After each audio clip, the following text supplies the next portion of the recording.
ALLATRA Global Research Center presents. We are seeing people being diagnosed earlier compared to 50 years ago. We are seeing people being diagnosed with more aggressive disease of various kinds. And we are seeing people having worse outcome compared to what they used to. And this is despite of all the advancement we have been able to make in the medical science in general. Do we expect the rise in neurodegenerative diseases, disabilities, and so forth? I think we are already seeing that rise. The rise in cancer rates worldwide is absolutely frightening. I think it's very legitimate to call it an epidemic.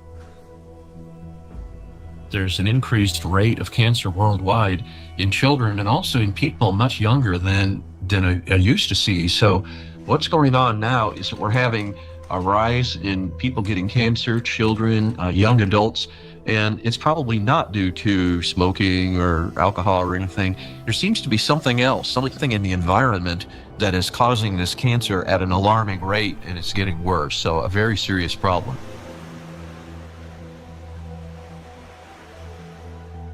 Diseases are emerging early in life. Today's generation is getting sick at ages when their parents were still healthy. And what's worse is that they're often battling not just one, but multiple chronic diseases simultaneously. How can this be happening despite all the advances in modern medicine? What if behind this rapid global decline in human health, there lies a hidden factor, one that we've overlooked all along? Nanoplastics, a threat to life. We're talking about microplastics, tiny particles that can't be seen with the naked eye. They're much thinner than a human hair, extremely fine. From the molecular level to the scale of entire ecosystems, understanding microplastics is crucial for protecting the biosphere and public health. I was also surprised that it took so long, to people to recognize that's a problem, because this plastic production increased super high in the 1950s, and we have now, I guess, something between 400 and 500 million tons of plastic production every year, and this keeps accumulating, and in all our ecosystems. So it's not only affecting the human life, but the whole ecosystem. So it's every individual, every plant, even bacteria. They take them up. So that's something which we have to take into account. The fact that it now pervades from our deepest ocean to our highest mountain, that it's present in more or less every living sample that scientists have looked at, and in some populations in considerable proportions, and that it's now pervading, our food, drink, and the air we breathe, to me, is quite concerning. The science has clearly, without a doubt, shown that these chemicals, these particles are very harmful for us in various ways, not just one organ system, but all organ systems are affected. Plastic symbolizes progress, a triumph of human ingenuity, a material that is light, strong, and built to last forever. Yet, as humanity, we miss something crucial. We fail to notice how the very material created to improve our lives began instead to endanger them. Unfortunately, people often underestimate the true threat posed by plastics. Many think of it merely as an environmental problem. Bottles scattered on beaches, debris floating across the sea. And yes, these do pollute our planet.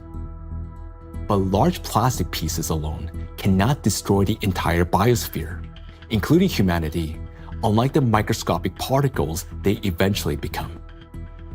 This plastic bottle. In this form, it poses no immediate danger. But everything changes once this solid object disintegrates into masses of microscopic fragments. If this half-liter bottle were broken down into plastic particles just 1 micrometer in size, it would create roughly 10 trillion of them.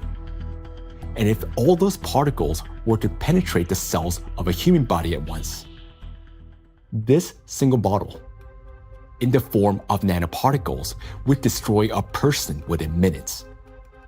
Micro and nanoplastics are a threat to life itself.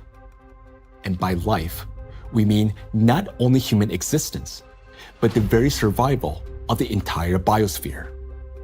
Scientists are sounding the alarm that even today, exposure to these particles is leading to deterioration of health, as well as physical and cognitive decline across humankind. A growing body of research links micro and nanoplastics to the development of diseases, genetic mutations, and the rise of antibiotic resistance. Some researchers even associate tiny plastics with climate anomalies, natural disasters, and increase in seismic activity as trillions of microscopic particles interact with the environment. Over time, they could create uninhabitable zones across our planet. And all of this begins with a simple chain reaction. When plastic, like this very plastic bottle, breaks down into micro and nanoplastics. This documentary is a result of a large-scale investigation. We've examined hundreds of scientific studies and thousands of facts to answer key questions, like why are plastics so particularly dangerous? How can plastic particles threaten the very foundation of life? And what chances remain for humanity to change its course? Today, only a few hundred, perhaps a few thousand people truly understand the magnitude of this threat. A number far too small for a world of 8 billion. But by watching this documentary, you will become one of the few who understand what's really happening. This is a story of why researchers studying nanoplastics call them the #1 killer, and how they're already reshaping our future. Plastic interferes with the universal language of life.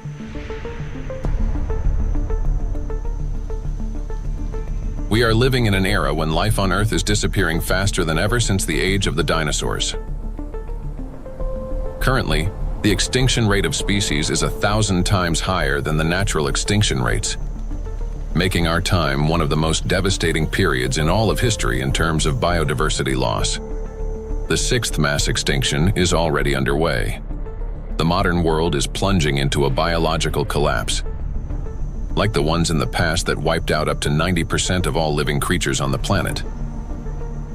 While past global catastrophes were driven by volcanic eruptions or meteor impacts, today a new factor has joined these forces of nature, an invisible enemy created by humans, capable of destroying all life. Plastics are everywhere.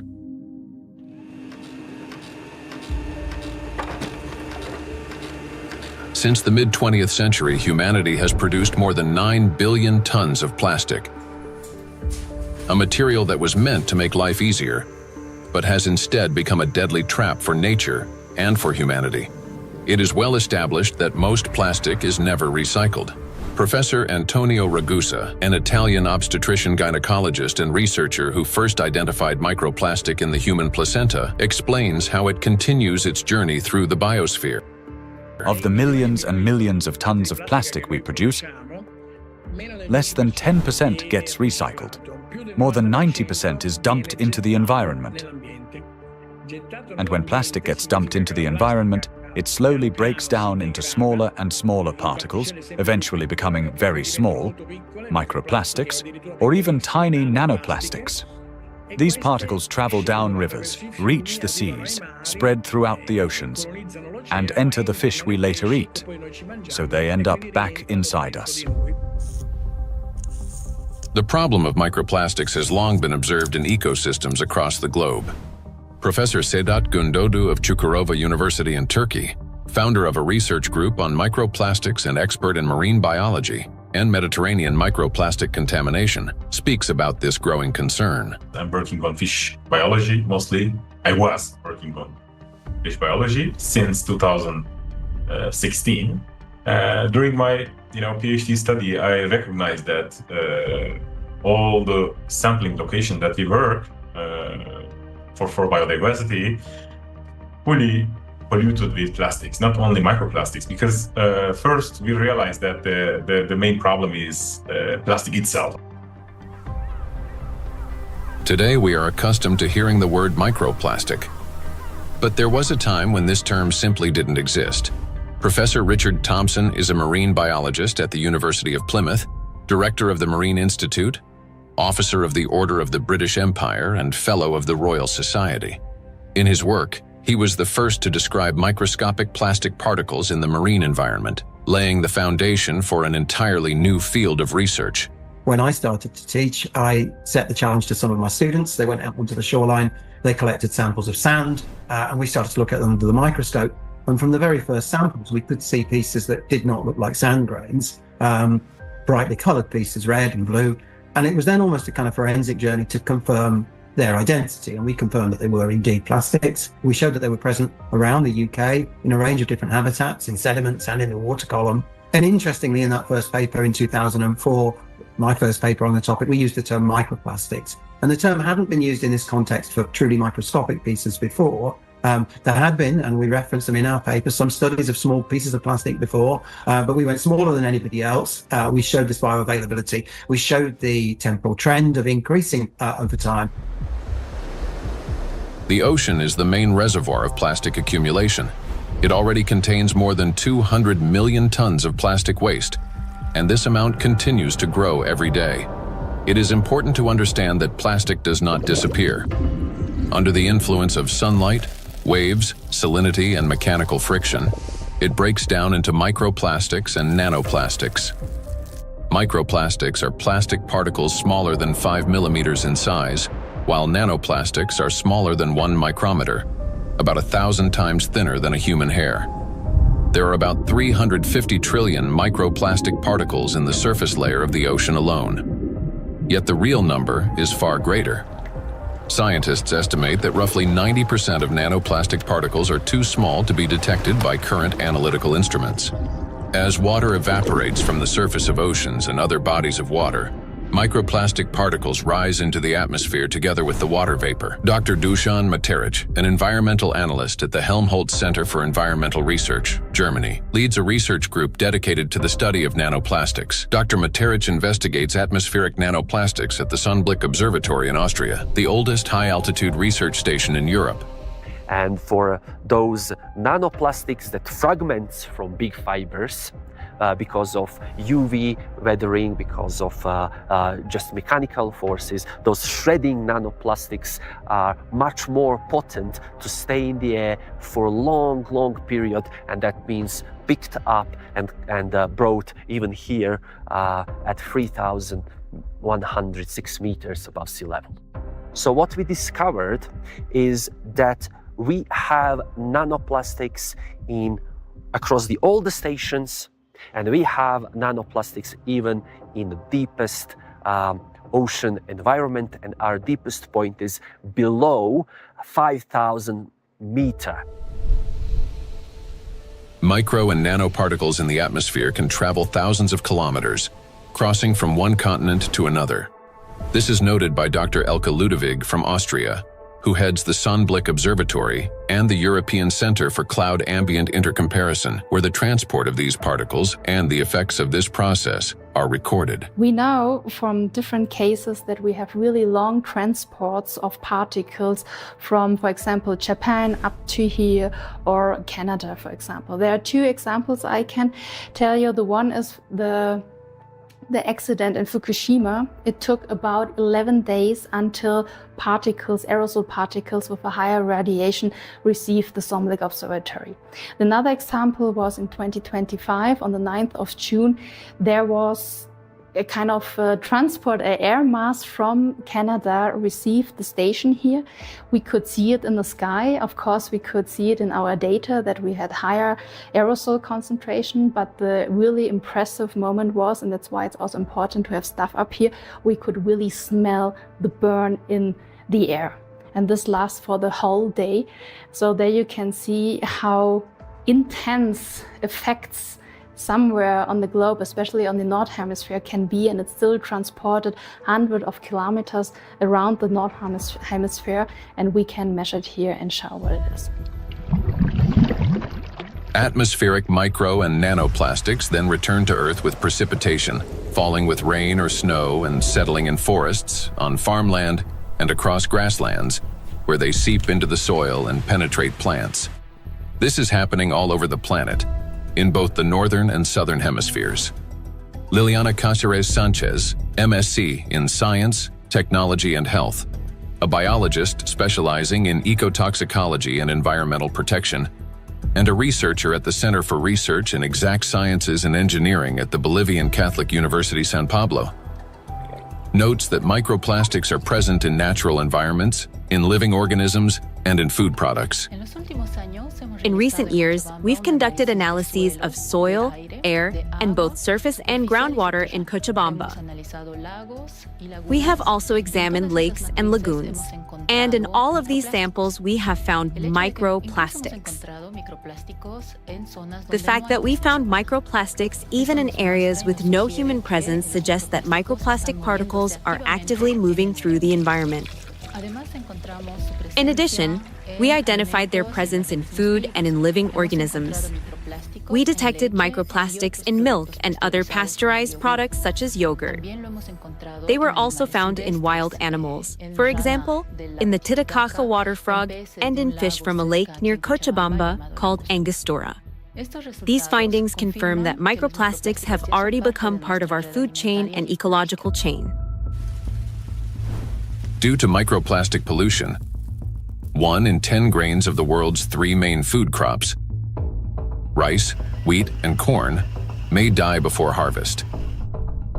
In addition, researchers from the University of Catania have found high concentrations of microplastic particles in apples, pears, carrots, potatoes, lettuce, and broccoli. Overall, apples and carrots contained the highest levels of contamination, and fruits were found to have more plastic particles than vegetables. On dairy farms in several countries, microplastic particles have been found in samples of hay and other types of cattle feed.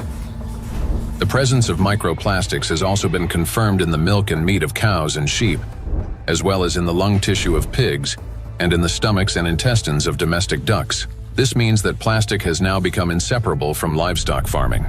Scientists from the University of Newcastle in Australia estimate that the average person today consumes around 250 grams of plastic per year through food, the weight equivalent of 50 plastic bags. Moreover, humans inhale micro and nanoplastics. According to studies, an adult can inhale up to 106,000 microplastic particles during a 2-hour walk in a large city. And in areas near bodies of water, that number significantly increases. We encounter micro and nanoplastic every day when we brush our teeth, take a shower, eat, run errands, go for a walk, wear our clothes, use household appliances, or take medications, and when we are working on a computer, riding public transport, drinking coffee on the go, shopping in a supermarket, or relaxing outdoors. Micro and nanoplastics are everywhere, and we barely notice how deeply these particles have become embedded in our everyday lives today.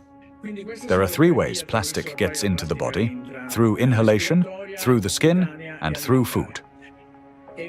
And what happens next? It enters the bloodstream. Until fairly recently, about 15 years ago, people thought plastic was inert. And in fact, if you look at these plastic pellets, not microplastics but larger macroplastics, even if you put them in water, they just sit there quietly. It seems like they don't interfere much with the environment. But once they break down into micro and nanoplastics, they get into the human body through those 3 pathways, enter the bloodstream, and from there reach all the parenchymal tissues, that is, the organs, kidneys, liver, heart, arteries, veins, placenta, breast milk. Micro and nanoplastics have already become an inseparable part of the human body. They accumulate in the tissues of the intestines, heart muscles, and in the endocrine and reproductive organs, disrupting their functions. There isn't a single place in the human body they cannot penetrate. Studies show that the highest concentrations of nanoplastic have been found precisely in human brain tissue. Professor Lucas Kenner, a pathologist cancer researcher, director of the Christian Doppler Laboratory for Applied Metabolomics, and scientific director of the Micro One project studying microplastic and its effects on health, explains how micro and nanoplastic particles can evade the body's defense mechanisms and reach the brain within just a few hours. And we found out that particles which are in the bloodstream and cover themselves with cholesterol molecules, they easily can enter the blood-brain barrier, which is a very strict body barrier and protects the brain from toxic outside or even therapeutic substances. So it's, that it's difficult, for instance, to treat brain tumors because the blood-brain barrier is so strict also for medications. But particles can enter quickly because they cover themselves with molecules will help them enter the blood-brain barrier. And this is for me, it was really very striking to see that, that these particles in 2 hours after we give them an oral gavage, they're already in the brain. Scientists at the University of New Mexico have found that in every gram of brain tissue in middle-aged individuals, there are about 4,900 micrograms of plastic. This means that today, around 0.5% of the human brain is composed of plastic.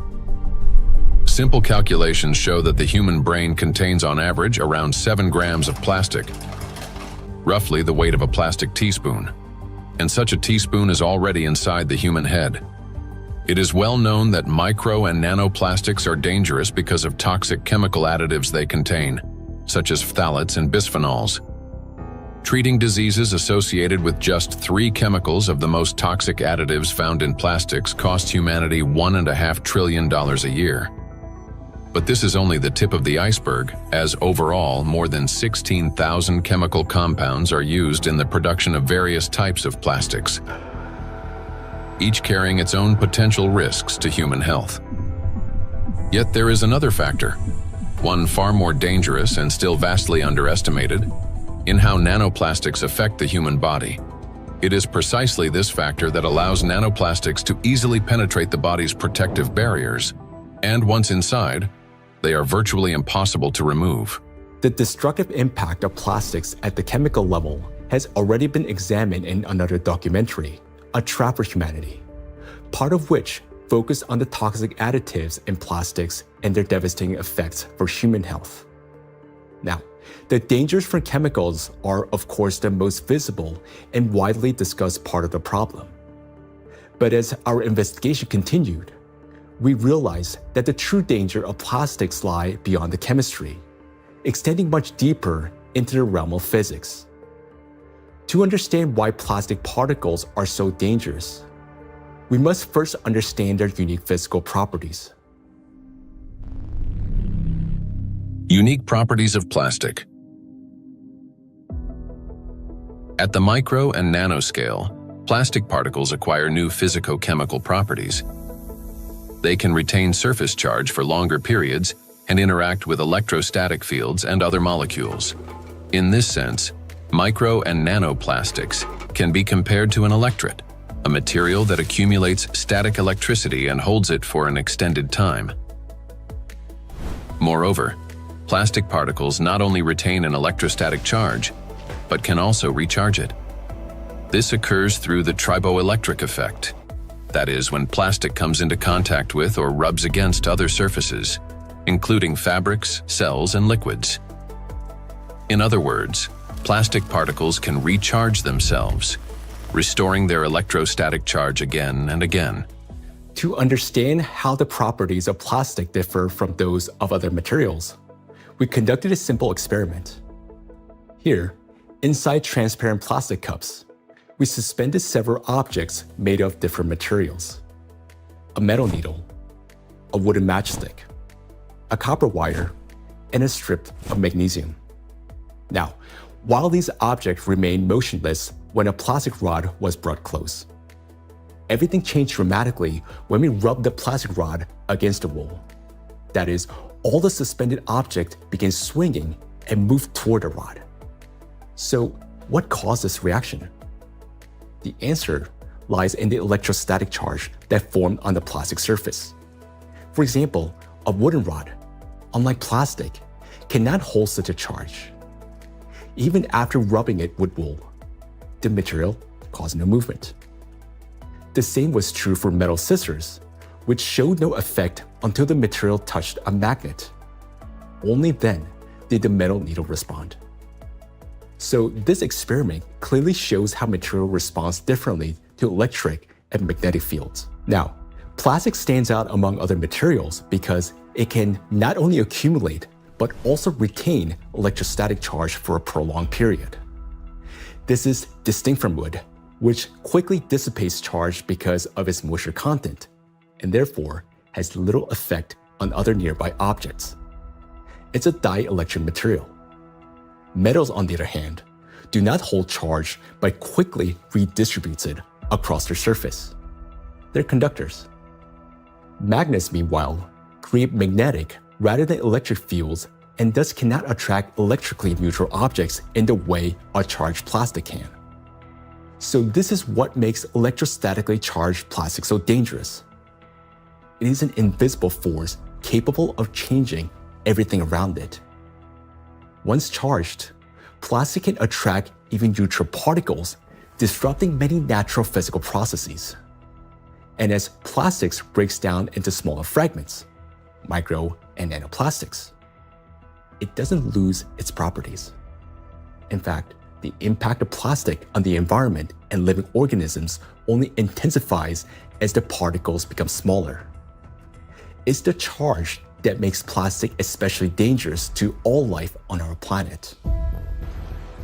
Therefore, plastic cannot be regarded as passive waste.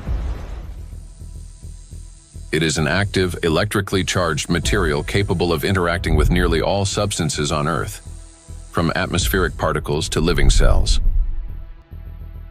The smaller the plastic particle, the more active it becomes, and the more dangerous its impact.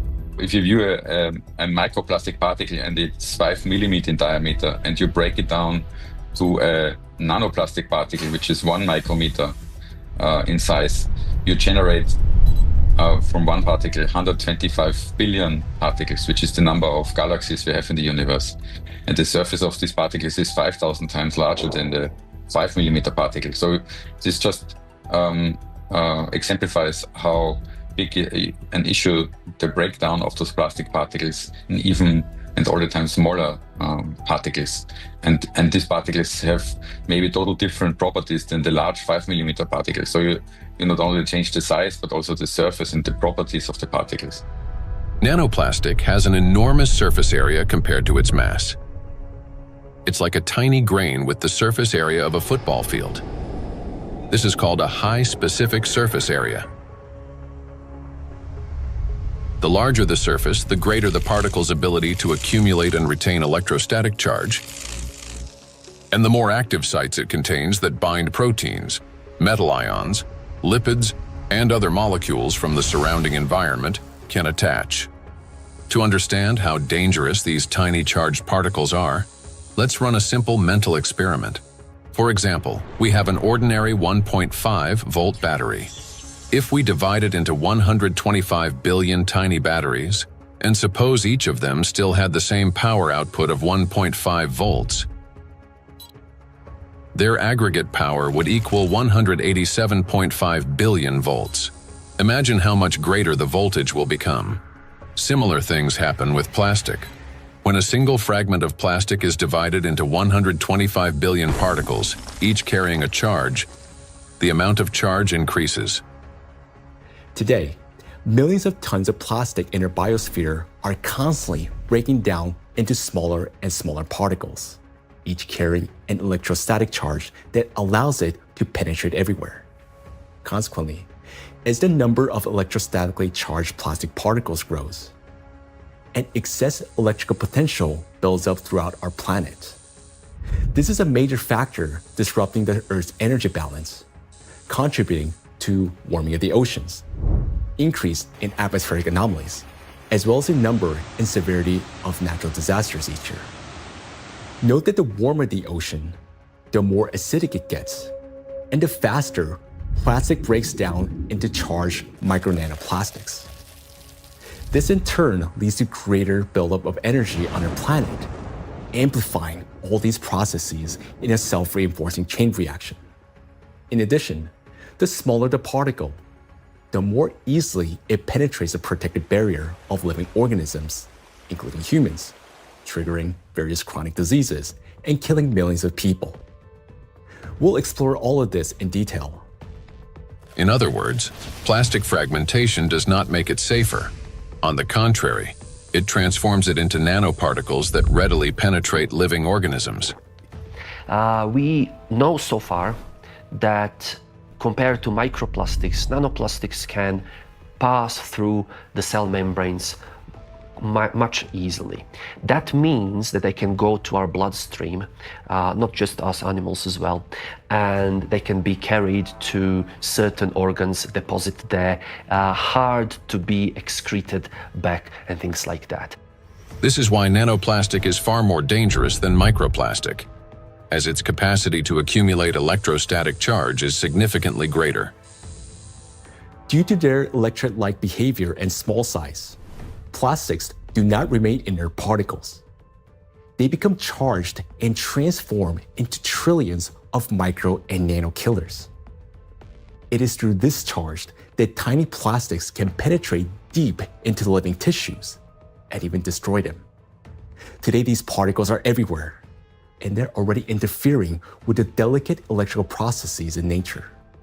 Now, we often think of electricity as something artificial, confined to light bulbs, batteries, and wires. But in reality, electrical impulses are the very language of life. That is, they enable the entire biosphere to function. And it is precisely these natural processes that electrostatically charged micro and nanoplastics are now disrupting.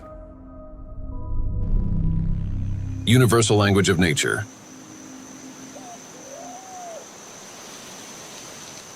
The universal language of nature is invisible, yet it is what connects all living beings into a single whole.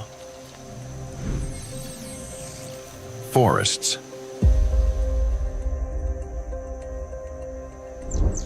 In forests, tree roots are linked with fungal networks, forming a complex and interconnected system beneath the soil that scientists call the wood wide web.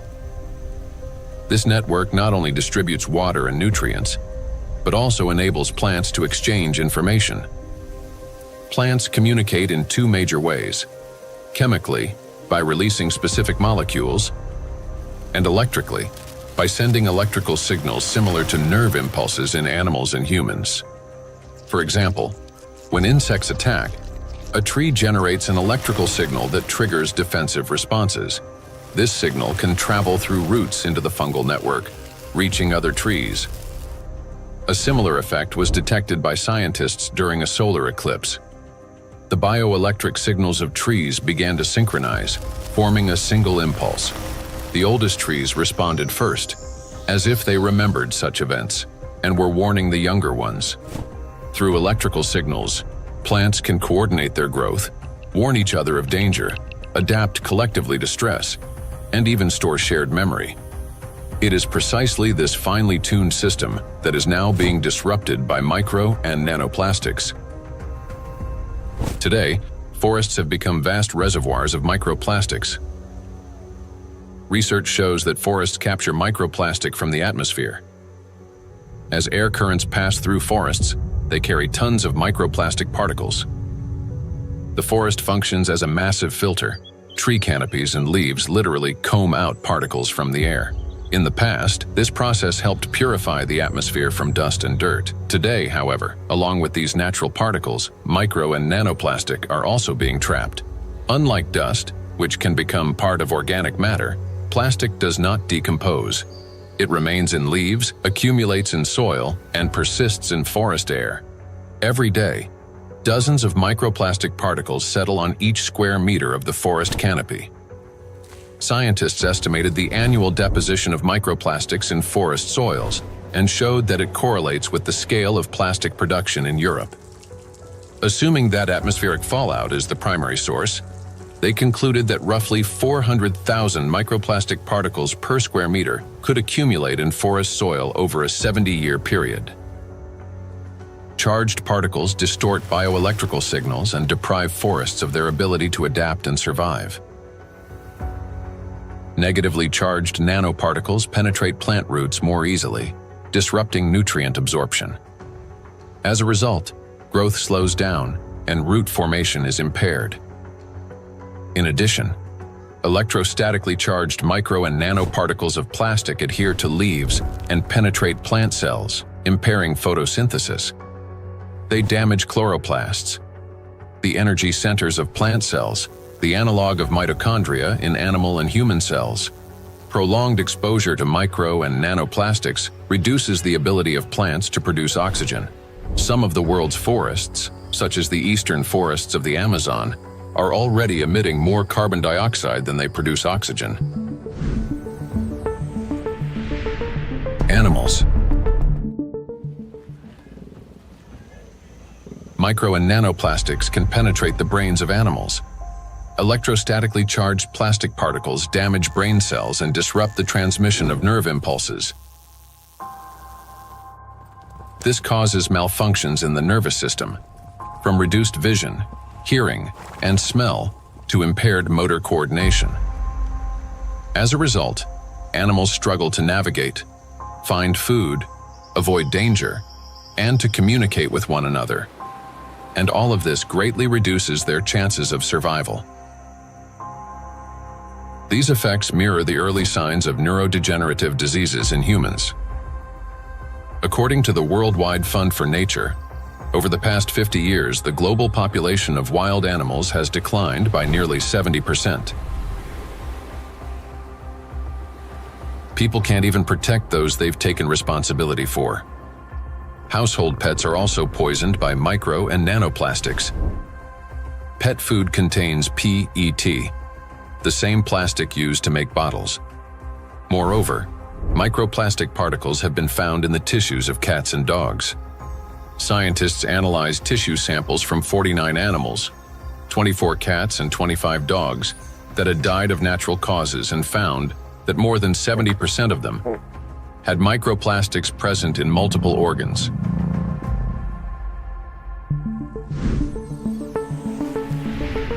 Insects. The rate of insect extinction is 8 times higher than that of mammals, birds, or reptiles. The crisis is especially severe for pollinators, bees, whose role in ecosystems and agriculture is critical. Wild and domesticated bees pollinate 75% of agricultural crops and 90% of wild flowering plants. More than 30% of the world's food production depends on bees. Today, populations of honeybees and wild bees are declining rapidly. If this trend continues, half of all bee populations may disappear within the next decade. The disappearance of bees means the loss of the link that connects plants and food, nature, and humanity. Studies by Indian researchers have identified a correlation between microplastic pollution and declining populations of insects. Bees interact with their environment through electrical impulses. They navigate not only by scent, color, and flower shape, but also, remarkably, by sensing a flower's electric field. When a bee approaches a flower, they communicate through the electrical field. As bees fly, friction with the air gives their bodies a positive charge, while flowers, being grounded, carry a negative charge. This difference creates an electric field that allows pollen to transfer to the bee even before it lands. Experiments have shown that bees can distinguish flowers by their electric fields, associate specific electrical signals with the presence of nectar, and even determine a flower's freshness by the strength of its residual charge. After a flower has been visited, its electric field weakens, and other bees can read the signal that the flower contains less nectar. Moreover, the bee's own electric charge can stimulate a plant to release fragrance, attracting even more pollinators. Thus, an entire electrical communication system operates between bees and flowers. The electrostatic charge carried by micro and nanoplastics distorts these electrical impulses, affecting the bee's brain and nervous system. As a result, bees can no longer recognize flowers, locate nectar, find its way home, or identify members of their colony. Even the smallest doses of microplastics can be lethal to bees. Bees are covered in sensitive hairs and constantly interact with their environment, allowing plastic particles to settle on their bodies and easily penetrate them. One of the leading experts studying the impact of microplastics on insects is Professor David Baraki, PhD in ecology and animal ethology, biologist, and head of the Cognitive and Behavioral Ecology Lab, B-Lab, at the University of Florence. We already know from our studies and studies from other colleagues that, for instance, the microplastic can affect the gut microbiome. So if they feed with microplastics, this can generate dysbiosis, or the microbiota can be affected. In the same way, we found that it can affect the immune response.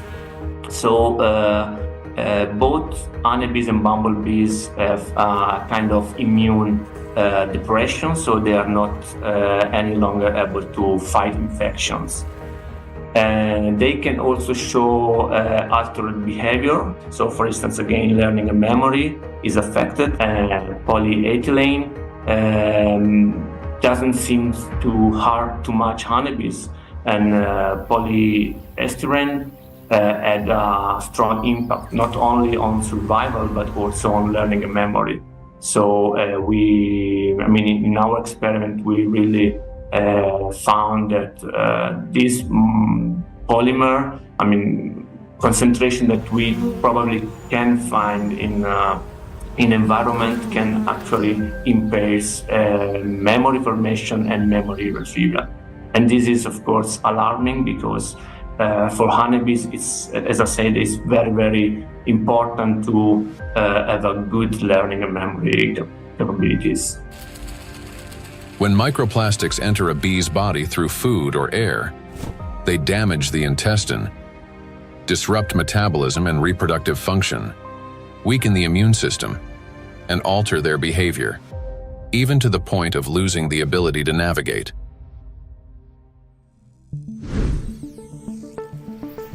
Birds. Across the globe, scientists are observing an alarming trend. The number of wild birds is rapidly declining. In North America alone, over the past 50 years, approximately 3 billion birds have disappeared. That is a quarter of the entire bird population.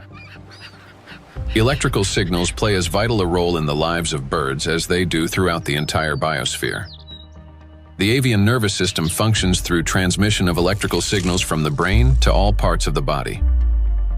Those impulses control movements of wings, tail, and body in flight, vision and coordination, cognitive responses, for example, evading predators, song and vocal communication. Birds are true living navigators capable of traveling thousands of kilometers and returning precisely to the same locations year after year.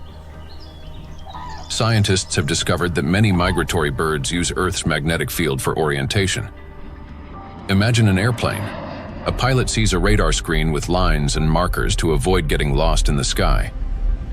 For birds, their eyes serve as such a radar. Specialized molecules in their eyes detect both light and Earth's magnetic field, converting them into electrical signals. In the brain, those signals form an image with field lines superimposed on the real world. A bird simultaneously sees clouds, land, and its magnetic radar, allowing it to maintain course in any direction with ease. Electrostatically charged micro and nanoplastic particles entering a bird's body distort electrical impulses and disrupt functioning of its nervous system. This leads to loss of motor coordination, weakened memory and learning ability, and impaired vocalization and spatial orientation. Externally, this manifests as increasingly erratic flight, unstable behavior, and even softer, weakened chirping. Nestlings are especially vulnerable. Many do not survive to adulthood, and those that do often exhibit cognitive impairments. However, that's not all. Plastics damage the liver, kidneys, stomach, and brain of birds, causing symptoms that resemble Alzheimer's disease. Even birds that appear healthy lose the ability to adequately care for their partners and offspring, sharply reducing their chances of successful reproduction.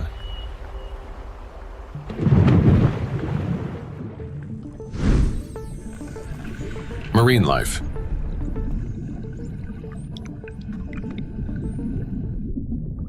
Beneath the surface reigns a unique world where vision weakens and sounds become distorted. In such conditions, marine life perceives reality differently.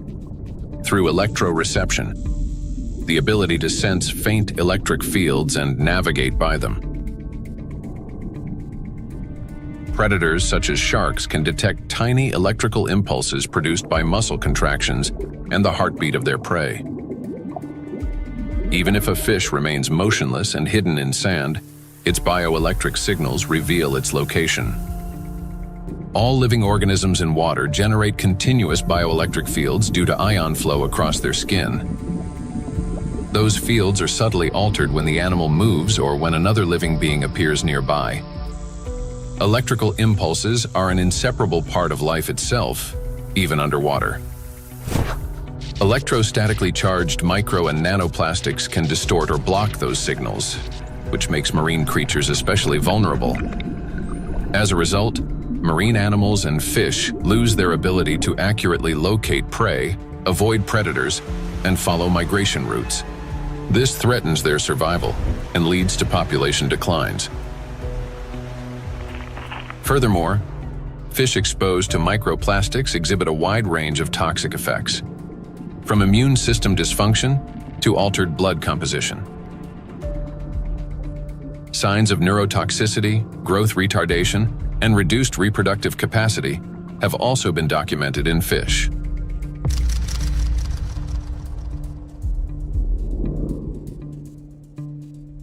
All processes in the biosphere rely on extremely subtle electrical impulses. It is these impulses that become distorted by electrostatically charged micro and nanoplastic. Micro and nanoplastics have already permeated every environment and integrated into all ecosystems. The examples given here represent only a small part of a global problem.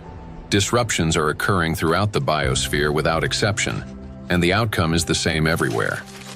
Distortion of signal transmission, breakdown of biological connections, malfunction of living systems, and ultimately, the death of life itself. Micro and nanoplastics are everywhere, and everything they touch is slowly dying.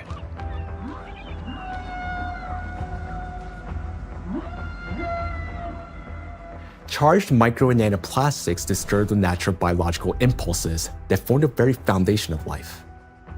Gradually, they erode the mechanisms that allow the biospheres to exist and interact. This decay begins from within, slowly, almost imperceptibly, yet inevitably. Even what appears healthy and alive today is already contaminated by micro nanoplastics. Today, so many of these particles have already accumulated on our planet that they will be enough to destroy the entire biosphere several times over. And their numbers continue to grow each day. Nature is not merely a habitat.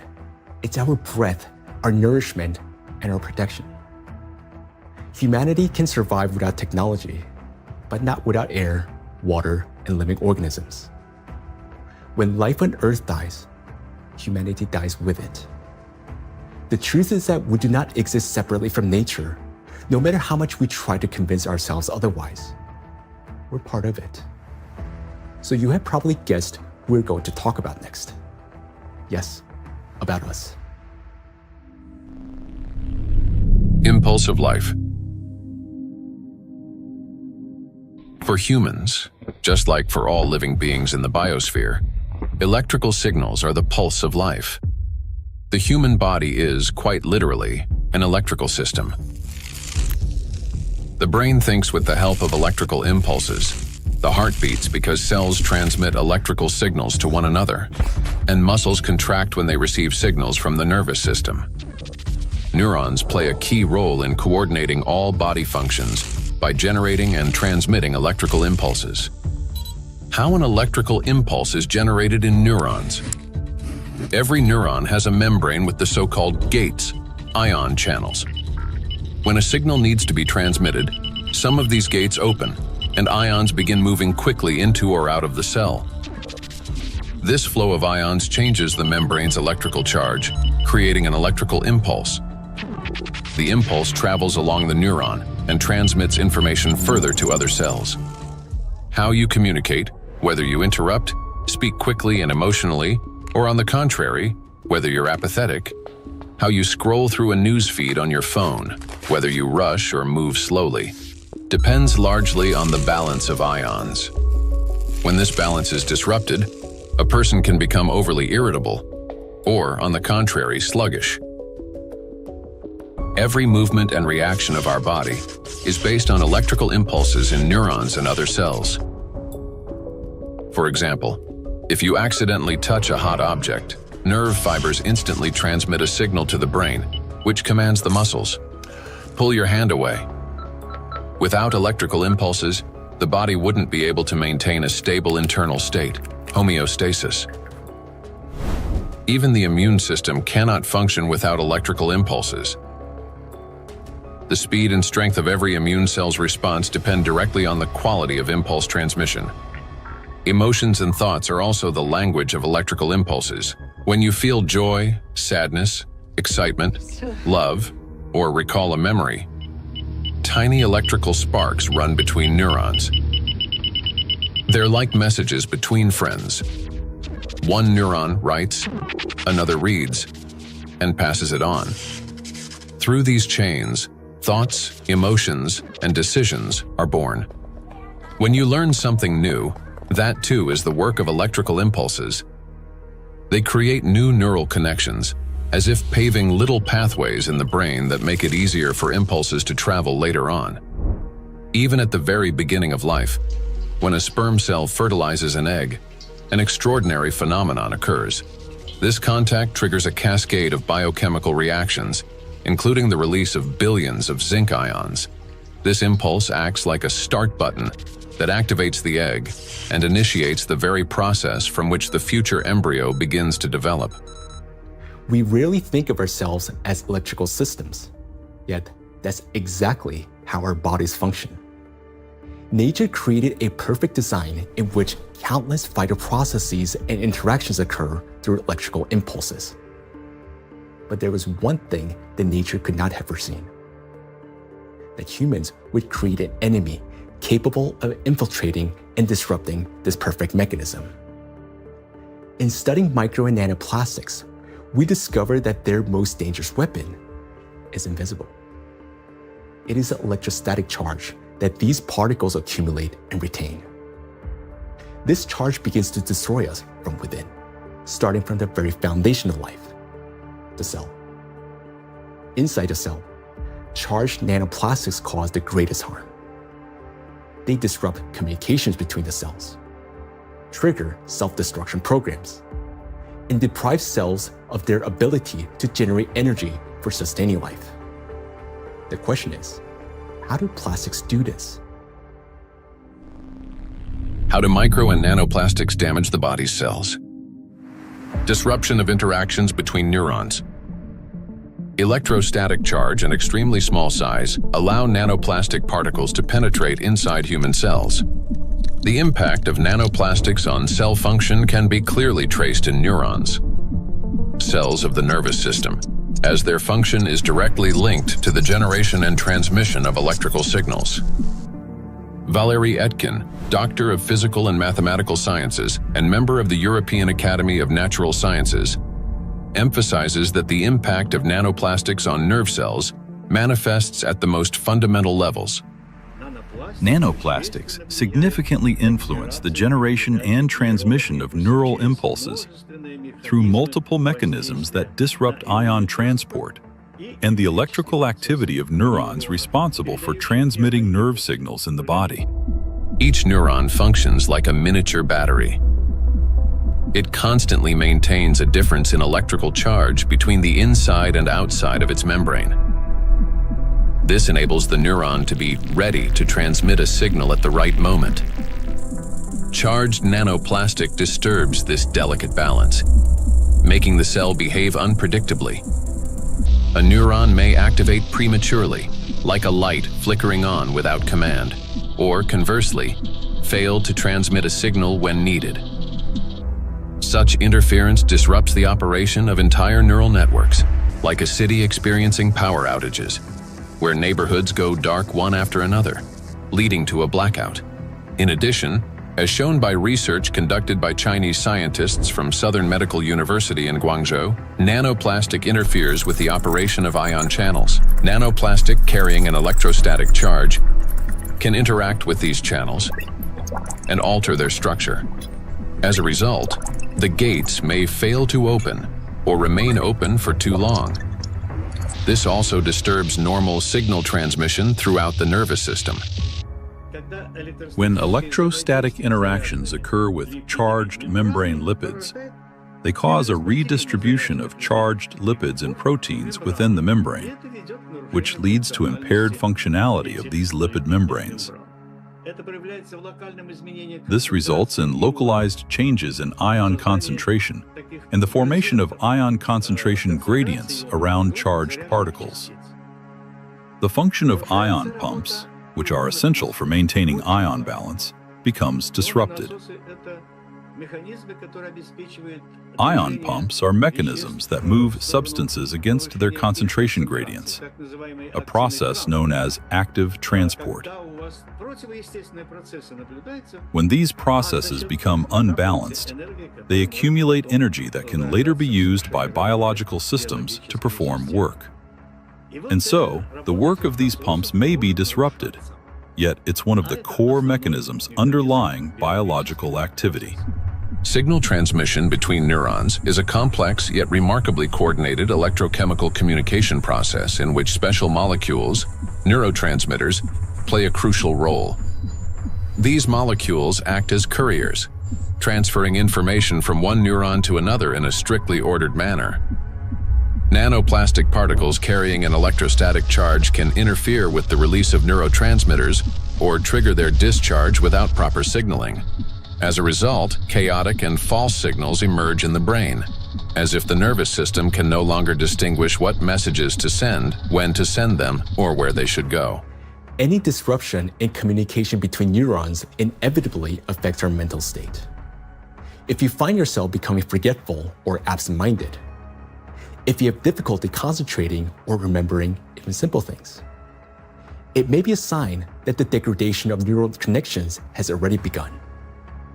Nanoplastics not only interfere with communications between neurons, but they also penetrate directly into cells and even trigger their self-destruction. Cells start the process of self-destruction. Each cell continuously produces specific molecules known as reactive oxygen species. These molecules participate in processes of growth, division, and programmed cell death. Under normal conditions, their levels are regulated by the cell's defense system, antioxidants, acting as cleaners. Antioxidants rapidly neutralize excess reactive oxygen species, preventing them from damaging the organism. When a cell is exposed to irritants, such as infection, injury, or toxins, it produces elevated levels of reactive oxygen species, which in excess can damage vital cellular structures. This leads to oxidative stress, a kind of chemical assault within the cell. In response to damage and oxidative stress, a natural defense mechanism is activated: inflammation. Its purpose is to eliminate the source of injury and restore balance. However, in the case of electrostatically charged nanoplastic, this mechanism ceases to function properly. Plastic particles remain inside the cell and act as a continuous irritant. The inflammation does not subside and becomes chronic. As a result, DNA, proteins, membranes, and other key cellular structures are damaged. Ultimately, the cell either can no longer function properly or initiates its own self-destruction. We've done remarkable studies and discovered that plastic embeds itself inside the cytoplasm. The cytoplasm contains organelles, small structures that keep the cell alive and functioning. Plastic gets into the cytoplasm and stays there. It becomes surrounded by a membrane. Similar to the cell membrane, the cell isolates it because it wants to destroy it. And it starts producing enzymes and other substances the cell normally uses when it's invaded by microbes, viruses, bacteria, or antigens. But unlike those natural invaders, plastic is indestructible, as we said. So the cell is essentially subjected to chronic stress, and eventually it becomes diseased. The Microplastics Research Group at the Bolivian Catholic University in Cochabamba uses aquatic planarians, small organisms that serve as highly useful biological models. Their strong regenerative capacity makes it possible to detect early changes in cellular processes similar to those that occur in other animals. Microplastics, especially when combined with other pollutants such as metals, are already affecting living organisms. Microplastics can trigger oxidative stress, an imbalance between the production of reactive oxygen species and the body's antioxidant capacity. This oxidative stress directly affects cellular metabolism, disrupting the functions of proteins, lipids, and nucleic acids, which can lead to changes in growth, regeneration, and the overall physiology of organisms. Thus, exposure to electrostatically charged nanoplastic leads to oxidative stress, inflammation, and consequently, the death of not only neurons, but also other types of cells. Oxidative stress is like a fire burning inside a cell, while antioxidants are like firefighters that work to extinguish it.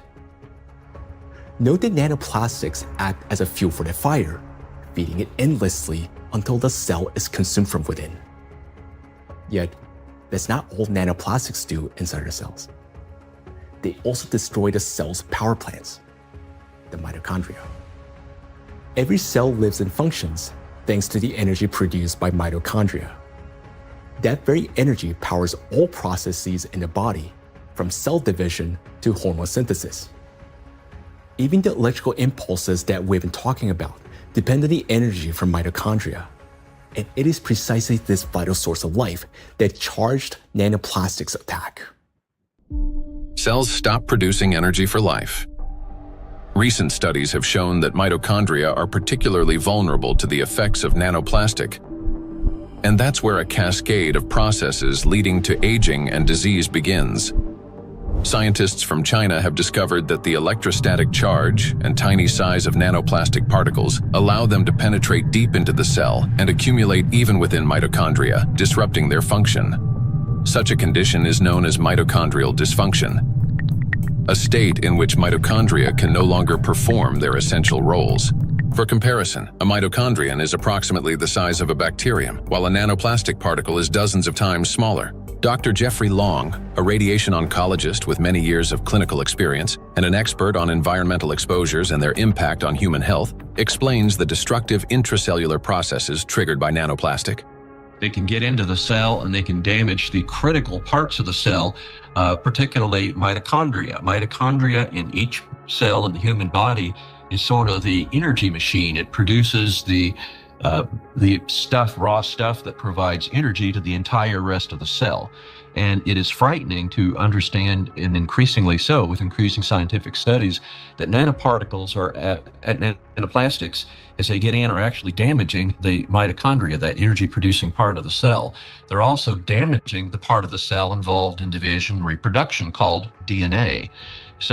And certainly they can affect other molecules and proteins within the cell. Mitochondria are the cell's energy and signaling center. They regulate metabolism, control cell growth and division, protect against oxidative stress, modulate inflammation and immune responses, and trigger programmed cell death. One of their key functions is cellular respiration, the process by which energy is produced. Energy in the human body is generated as follows. First, proteins, fats, and carbohydrates from food are broken down into simple molecules. These molecules then enter the mitochondria, where electrons are extracted from them.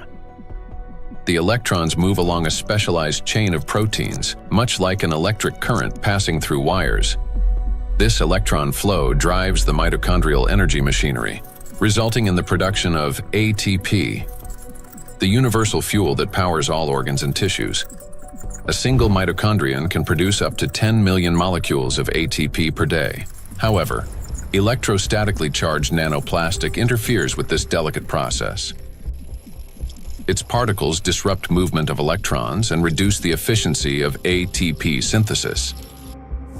It is similar to a power plant where the wiring begins to short circuit. The generator falters, energy output drops, and the entire system starts to fail more quickly. Mitochondria have their own DNA, a set of instructions for energy production. Without it, mitochondria cannot generate energy, and the cell gradually loses its power source and begins to deteriorate. Exposure to nanoplastic causes mutations to accumulate rapidly in mitochondrial DNA, further impairing mitochondrial function. Studies published in 2023 demonstrated that 50 nanometer polystyrene nanoparticles sharply reduce ATP production and increase the number of mutations in mitochondrial DNA. We have studies on this, with dramatic images taken using a scanning electron microscope, as well as a transmission one, where you can actually see plastic destroying the mitochondria, the structures that produce a cell's energy. Chronic exposure to nanoplastic turns cells into a battlefield. Their electrostatic charge prevents mitochondria from carrying out their essential functions. And this disruption marks the beginning of the slow decline of cells, tissues, and organs. We have now seen the key mechanisms by which charged nanoplastic particles damage cells. Each of these processes is destructive on their own, but they also occur simultaneously and amplify one another's effects. This chain reaction unleashes avalanche of damages leading to cell death, and ultimately causing systemic breakdowns and accelerating biological aging. Micro and nanoplastics accelerate aging.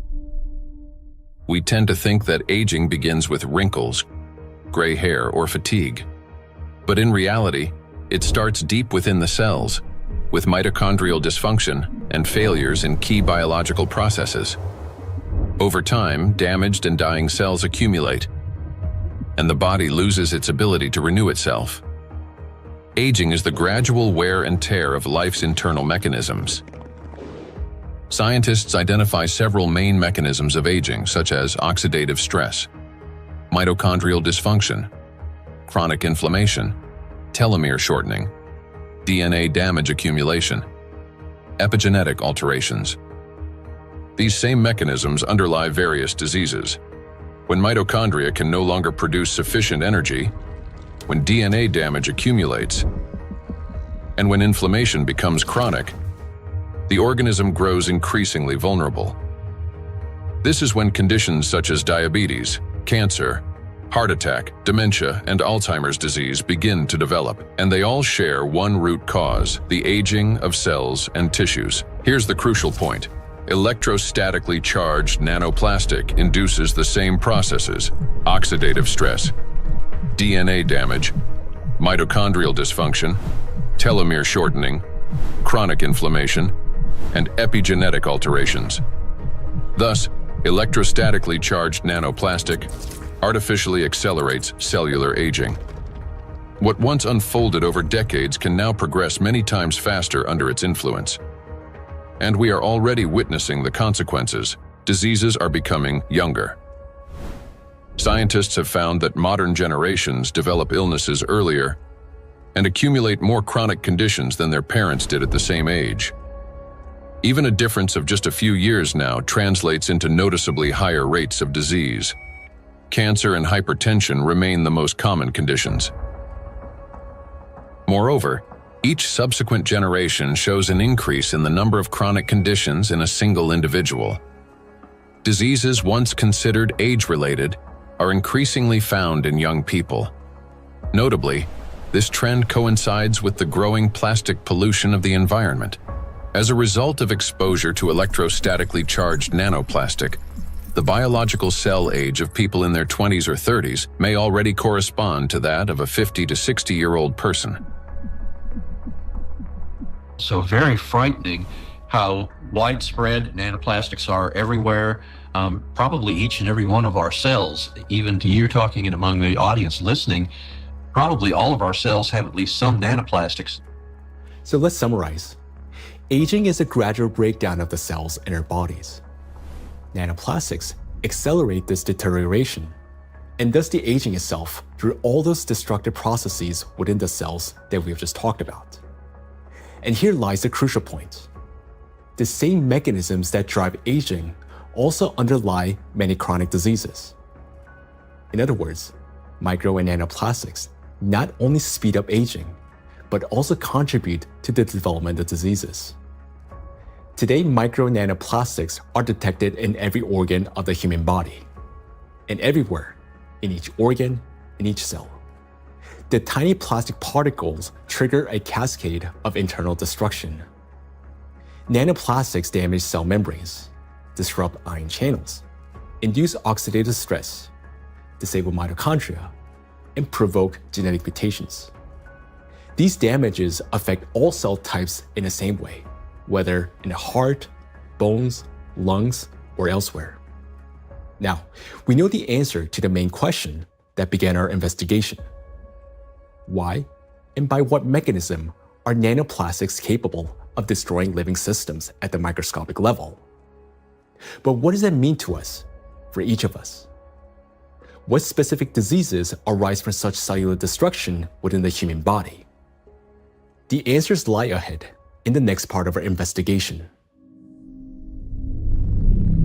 Micro and nanoplastics are damaging health. Micro and nanoplastics impact the nervous system. Neurological disorders are the leading cause of physical and cognitive disability worldwide, affecting almost 3.5 billion people. Over the past 30 years, the number of such cases has risen drastically, and scientists project that within the next 2 decades, this figure could double. Since this trend mirrors a surge of plastic pollutions in our environment, it becomes clear why these diseases are becoming more prevalent and why they're increasingly affecting younger population. Now, recall the image of a plastic spoon in the brain. Unfortunately, it doesn't sit there inert or harmless. Electrostatically charged plastic particles attack neurons, the brain cells that are responsible for most of our thoughts and movements. Every day and every minute, nanoplastics are silently destroying cells in our brains, and the exposure to these tiny plastics, they never stop. In fact, it continues to accelerate. Consequently, the damage of our neurons lead to severe and often irreversible diseases like Alzheimer's and Parkinson's, multiple sclerosis, epilepsy, stroke, and many others. But neurons are not limited to the brain. They form an extensive network that coordinates and synchronizes the activity of the entire body. And when they're damaged, the autonomic nervous system begins to malfunction, disrupting the function of internal organs. For example, the intestines contain about 500 million neurons, often referred to as a second brain. This vast network plays a vital role in digestion, immunity, and even emotional regulation. But with every sip of water and every meal, an invisible stream of micro nanoplastics enters our bodies. And unfortunately, most of these particles settle and accumulate in the intestines. Micro and nanoplastics destroy intestinal barriers. The intestine is not just a digestive organ. About 70% of the cells in our immune system are concentrated there, which means its condition directly affects the protection of the entire body. So another study that we provided showed us we are actually eating plastics, microplastics, because we analyzed 26 human cadaver. We just investigate their intestinal system, their gut content, and we found like between 9 and 10 microplastic per person in their stomach. So this is like a acute exposure. At that time, they exposed that amount of microplastics because, when you eat something, it will pass through your intestinal system. Some of them will remain inside the system. This is what we found. There remain microplastic particles inside the human stomach because grams doesn't give enough information about exposure because the particles behave according to their shape rather than their mass, because the definitive transportation feature of plastics or particles is size, because all the human barriers, the gut barrier, intestinal blood barrier, they are selective for size and the type. If they smaller than certain size, like 100 micron, they can pass through through intestinal system to the blood system. The intestinal barrier works like a filter. It allows useful substances, vitamins, nutrients, to pass through and blocks harmful ones, toxins, microbes, and foreign particles. But this entire well-coordinated system is destroyed by electrostatically charged micro and nanoplastics. It damages the cells lining the intestinal walls and weakens the tight junctions between them, making the intestinal barrier more permeable. Microbes, toxins, and plastic particles begin to penetrate the bloodstream from the intestine. In response, the immune system triggers inflammation. The intestine is also the body's second brain. Its walls contain about 500 million neurons that are directly connected to the central nervous system. This connection is called the gut-brain axis. The gut and the brain are connected through the vagus nerve. It is like a direct phone line through which they constantly exchange messages. The brain gives commands to the intestines on what to do, and the intestine informs the brain about their condition. A key role in this communication is played by the microbiota, 100 trillion beneficial bacteria. They produce substances capable of both calming and irritating the nerve endings in the intestinal wall, including those of the vagus nerve. Charged micro and nanoplastics disrupt the balance of gut microbiota. Beneficial microorganisms die, while pathogenic ones begin to multiply actively. When this happens, the communication between the gut and the brain becomes distorted. When nanoplastics enter the intestine, it triggers a vicious cycle of destruction. The damage that begins in the intestine leads to systemic malfunctions throughout the body. The digestive, immune, nervous, and endocrine systems all suffer. This accelerates the body's aging process and increases the risk of serious diseases such as irritable bowel syndrome and inflammatory bowel diseases, allergies and autoimmune diseases, depression, anxiety and cognitive disorders, obesity and diabetes, cardiovascular diseases, neurodegenerative diseases, such as Alzheimer's and Parkinson's. Micro and nanoplastics destroy immunity. Researchers from the University Medical Center Utrecht discovered that immune cells exposed to nanoplastic die 3 times faster than those that are not. Such accelerated death of immune cells severely weakens immunity and reduces the body's ability to fight infections. This contributes to the spread of inflammatory reactions throughout the body. Scientists from Zhengzhou University and Henan Cancer Hospital in China have found that nanoplastics penetrate even into the bone marrow and the thymus, the organs where blood and immune cells originate and mature. The bone marrow performs 2 key functions. On the one hand, it is a blood cell factory, where red blood cells, white blood cells, and platelets are formed. On the other, stem cells of the bone marrow play a role in regenerating bones, cartilage, muscles, and fat tissue. The impact of nanoplastics on stem cells means damage to the very foundation of regeneration. First, blood formation worsens. Anemia can develop due to a lack of red blood cells. Immunity decreases due to fewer white blood cells. And the risk of bleeding rises because of platelet deficiency. Second, Damage to bone cells makes bones more fragile, increasing the risk of fractures and slowing their recovery. Nanoplastics not only destroy the immune system, but through its electrostatic charge, they also create conditions for the reproduction and resilience of pathogens.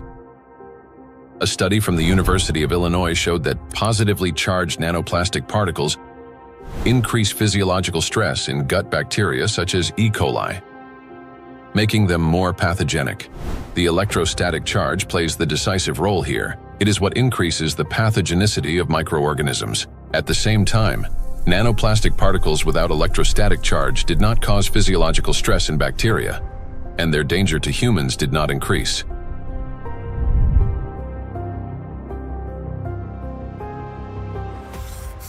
The experiment showed that microplastics, especially polystyrene, can absorb up to 98.6% of viruses, prolonging their survival outside the body for up to 7 days.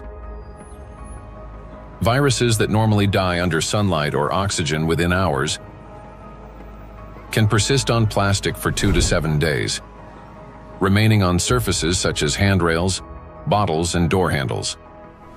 A single sneeze from an infected person can release up to 200 million viral particles into the air, which can land on any plastic surface indoors or bind with nanoplastic particles in the air and water. Microplastics become an air and water taxi, spreading infection. Once in the bloodstream, charged micro and nanoplastic particles quickly become coated with plasma proteins, forming a biocorona, which masks them as the body's own cells and makes them invisible to the immune system.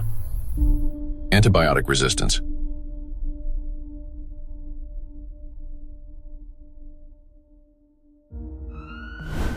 In 2019, antimicrobial resistance was directly responsible for more than 1 million deaths, with nearly 5 million additional deaths linked to related complications.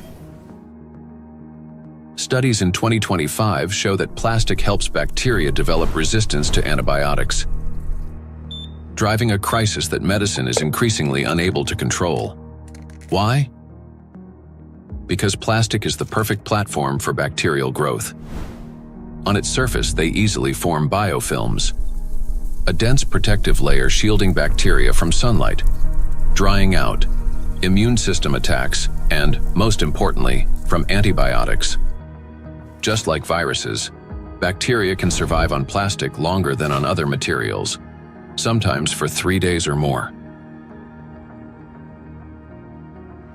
This makes microplastic an efficient carrier of dangerous microbes through water, soil, and food. Paul Dabzak, PhD in water chemistry and microbiology, researcher at Center for Research in Exact Sciences and Engineering at the Bolivian Catholic University San Pablo, notes that the presence of biofilms on microplastics makes them even more dangerous. In the laboratory, we study how microplastics interact with metals and microorganisms. We observe that microplastics can adsorb metals through both physical and chemical sorption processes, and that this ability increases in the presence of bacterial biofilms that develop on the surface of the particles. These interactions depend on the type of plastic and the size of the particles, which alters their electrostatic charges. This causes microplastics to act like a magnet, attracting even more contaminants to their surfaces. In laboratory conditions, researchers from Boston University found that when bacteria come into contact with microplastic, they activate a special metabolic process linked to electron transfer. Simply put, plastic particles can share electrons with bacteria, acting as a kind of power bank for them. This process is called extracellular electron transfer. It gives bacteria extra energy, which first of all, makes them stronger, helps them divide faster, mutate, and build resilient multi-layered biofilms that block antibiotics from penetrating. Secondly, this extra energy directly accelerates antibiotic resistance. What's worse, even after plastic was removed from the experiment, bacteria retained their new properties. They mutated, became more resistant, and continued forming strong biofilms on other surfaces, even without plastic support. This means plastics may accelerate the rise and spread of the so-called superbacteria that are resistant to drug treatment. According to WHO estimates, by 2050, antimicrobial resistance will claim 10 million lives every year. Meanwhile, new antibiotics are being developed far more slowly than bacteria evolve. So think about this. Charged microplastics not only help bacteria to survive, but they also enable them to mutate into superbacteria that are resistant to antibiotics. This discovery reshapes our perspective on plastic pollution because we now understand that the problem is far more alarming than we have previously believed. And each year, the threat of antibiotic resistance is growing. In many countries, standard drugs are already losing their effectiveness, and even common infections are becoming increasingly difficult to treat. If this trend continues, antibiotics could soon become entirely useless. Micro and nanoplastics affect the respiratory system. The inhalation pathway of micro and nanoplastics is especially dangerous because plastic particles carrying an electrostatic charge can reach not only the lungs, but also travel directly into the brain through the olfactory pathway. Chinese researchers have estimated that in just 2 hours outdoors, an adult can inhale up to 106,000 microplastic particles, and a child about 73,000. Given the lower body mass of children, the concentration of inhaled microplastics per kilogram is on average 4 times higher in children than in adults. Once inside the respiratory tract, micro and nanoplastic particles carrying an electrostatic charge trigger a chain of destructive reactions in every cell of the bronchi and lungs. They cause oxidative stress and chronic inflammation, leading to severe consequences such as the onset and worsening of bronchial asthma, progression of chronic obstructive pulmonary disease, pulmonary fibrosis, in which healthy lung tissue is replaced by scar tissue, and an increased risk of malignant tumors of the respiratory tract. In a study conducted in 2021, microplastics were found in 13 out of 20 lung tissue samples. In patients with respiratory diseases, particles were found in every sample of throat phlegm. What's more, plastic fibers have been discovered in malignant lung tumors. According to the World Health Organization, lower respiratory tract infections remain the world's deadliest infectious disease and rank among the top 5 leading causes of death. Cancer of the trachea, bronchi, and lungs ranks 6th among the leading causes of death. Micro and nanoplastics disrupt the functioning of the heart and blood vessels. Cardiovascular diseases are the leading cause of death worldwide. Despite tremendous efforts by the scientific community to develop and introduce innovative treatments, both the incidence and mortality from these diseases continue to rise. How do micro and nanoplastics damage the heart and blood vessels? The main thing electrostatically charged nanoplastics do is they destroy the mitochondria inside our cells. The heart is one of the body's most energy-demanding organs, and it's the mitochondria, the energy producers, that give it the power for every single beat. And when mitochondria start to malfunction, the heart literally stalls. It no longer has enough energy to maintain a normal rhythm or strong contractions. Heart attacks and strokes remain the world's leading causes of death among all diseases. In this context, it's especially alarming that scientists have found micro and nanoplastics inside atherosclerotic plaques, dense deposits within arterial walls that narrow the vessels and can obstruct blood flow. When a vessel becomes constricted or a clot forms, blood circulation to the heart or brain is disrupted, sharply increasing the risk of a heart attack or stroke. Research shows that when microplastics are present in carotid artery plaques, the risk of these life-threatening events and fatal outcomes rises by 4.5 times. Micro and nanoplastic particles trigger blood clot formation. When micro and nanoplastics enter the bloodstream, they don't simply drift there passively. Because of their electrostatic charge, plastic particles stick to vessel walls and attract blood proteins and cells. These coated particles damage the endothelium, the ultra-thin layer of cells lining the inside of blood vessels. The endothelium is like an intelligent shell of the vessels. It regulates their dilation and constriction, controls blood clotting, and protects against inflammation. However, under the influence of micro and nanoplastics, this system breaks down, leading to chronic inflammation and an increased risk of thrombosis. In addition, electrostatically charged microplastics can interact with blood cells, platelets and red blood cells, disrupting their normal behavior. Under normal conditions, red blood cells carry a negative surface charge called the zeta potential, which keeps them from sticking together and allows blood to flow freely, even through the tiniest capillaries. But when exposed to microplastics, this charge decreases. Red blood cells begin to clump together, blood viscosity rises, and clot formation starts.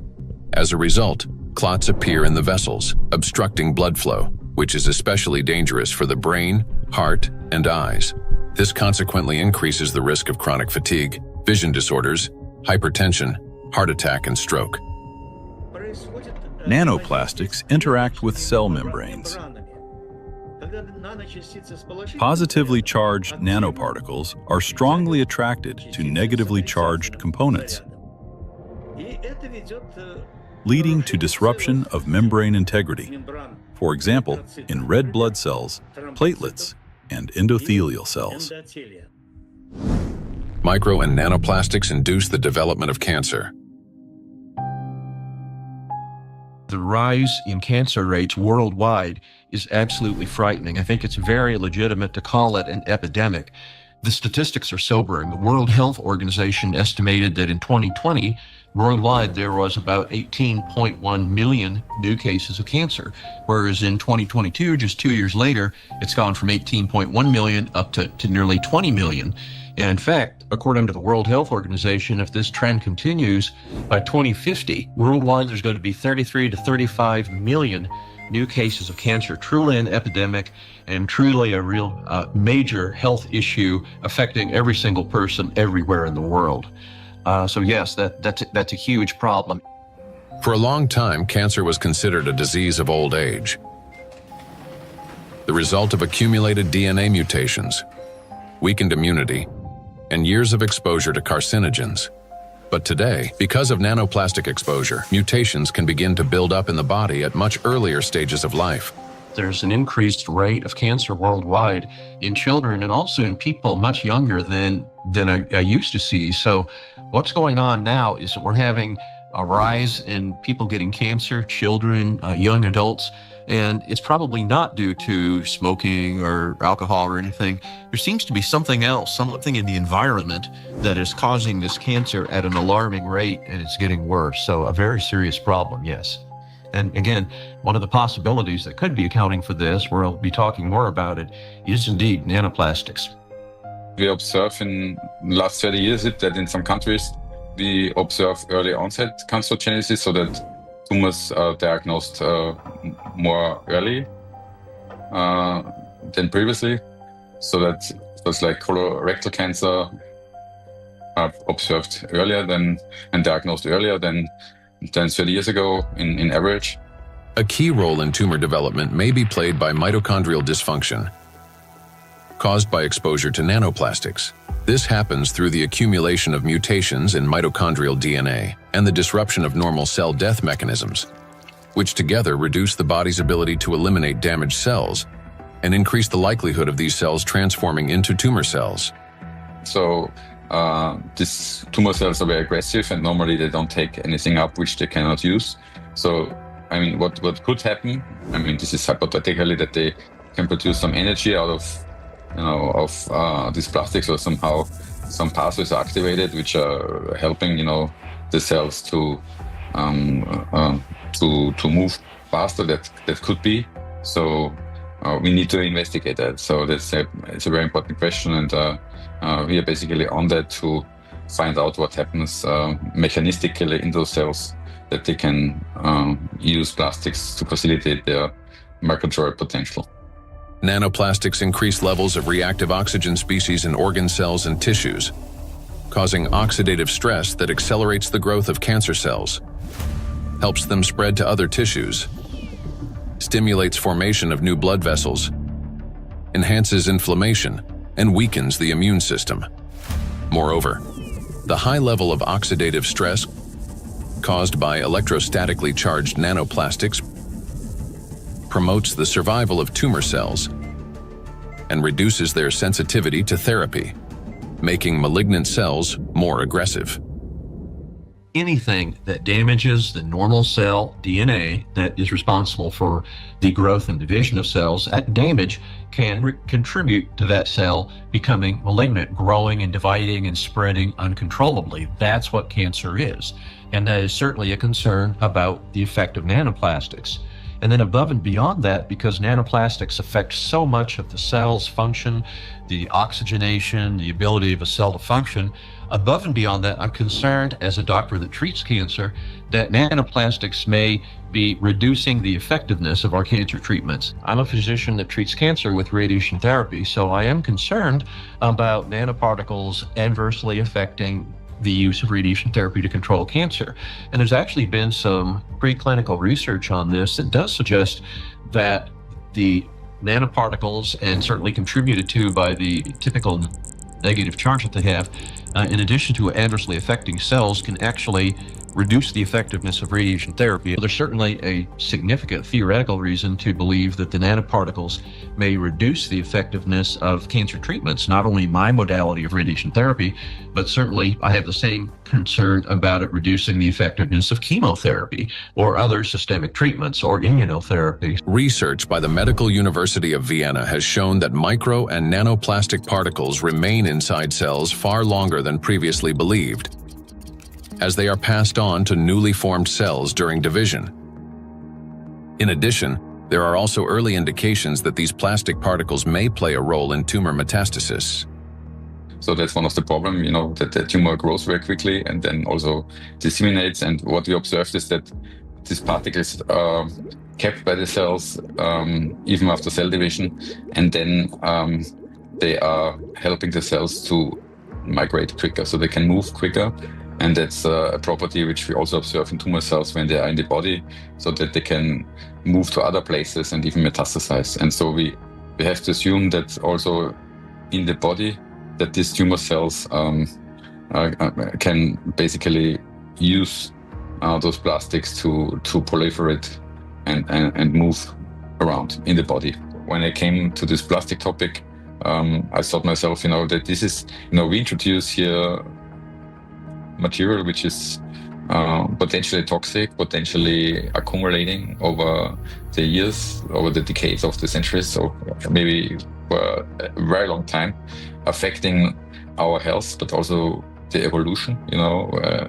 I not only mean the cancer evolution of how cancers originate, but even the evolution of new species and the evolution of the whole ecosystems. Nanoplastics affect every system in the human body. They act as a trigger, setting off a cascade of processes that lead to serious illnesses, all because of their electrical charge. Today, we know that nanoplastics play a significant role in the development of conditions that have become the leading causes of death worldwide. It may seem that the humanity has already faced its greatest threats: antibiotic resistance, autoimmune and neurodegenerative diseases, and cancer. Yet, there is something even more frightening than disease itself.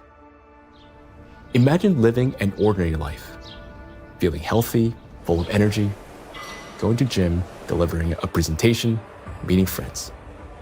But then, a moment later, one suddenly dies. The body stops functioning as if someone has switched the lights off. Is there a link between MNPs and sudden death syndrome?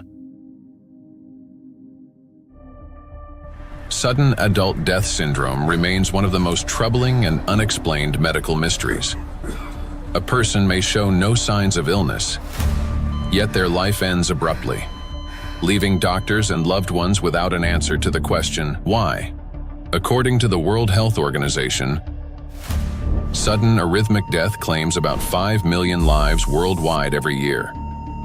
In Europe and the US, it accounts for up to 20% of adult deaths from cardiovascular disease.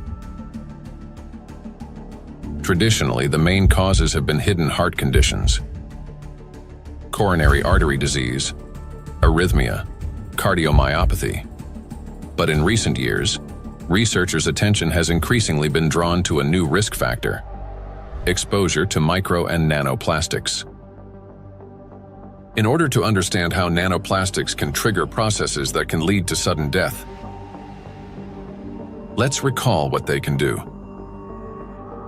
As we know, the most destructive property of nanoplastic is the electrostatic charge on its surface,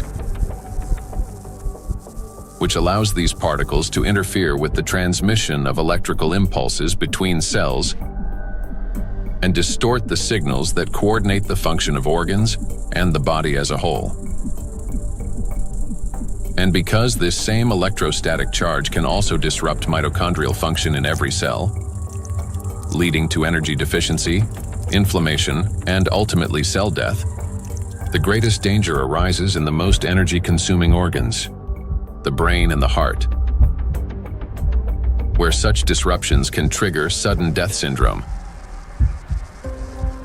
Our brain controls breathing and heart function through precise electrical impulses.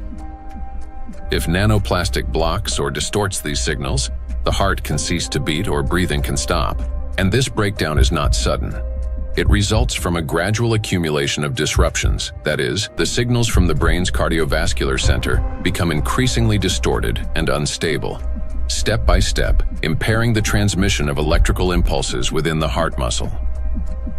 While this initially appears as arrhythmias, the heart beating too fast, too slowly, or irregularly, these malfunctions worsens and eventually reach a critical threshold, at which point the rhythm collapses and the heart stops. To those nearby, it may seem instantaneous, but in reality, the failure has been long developing over time. A similar process affects breathing.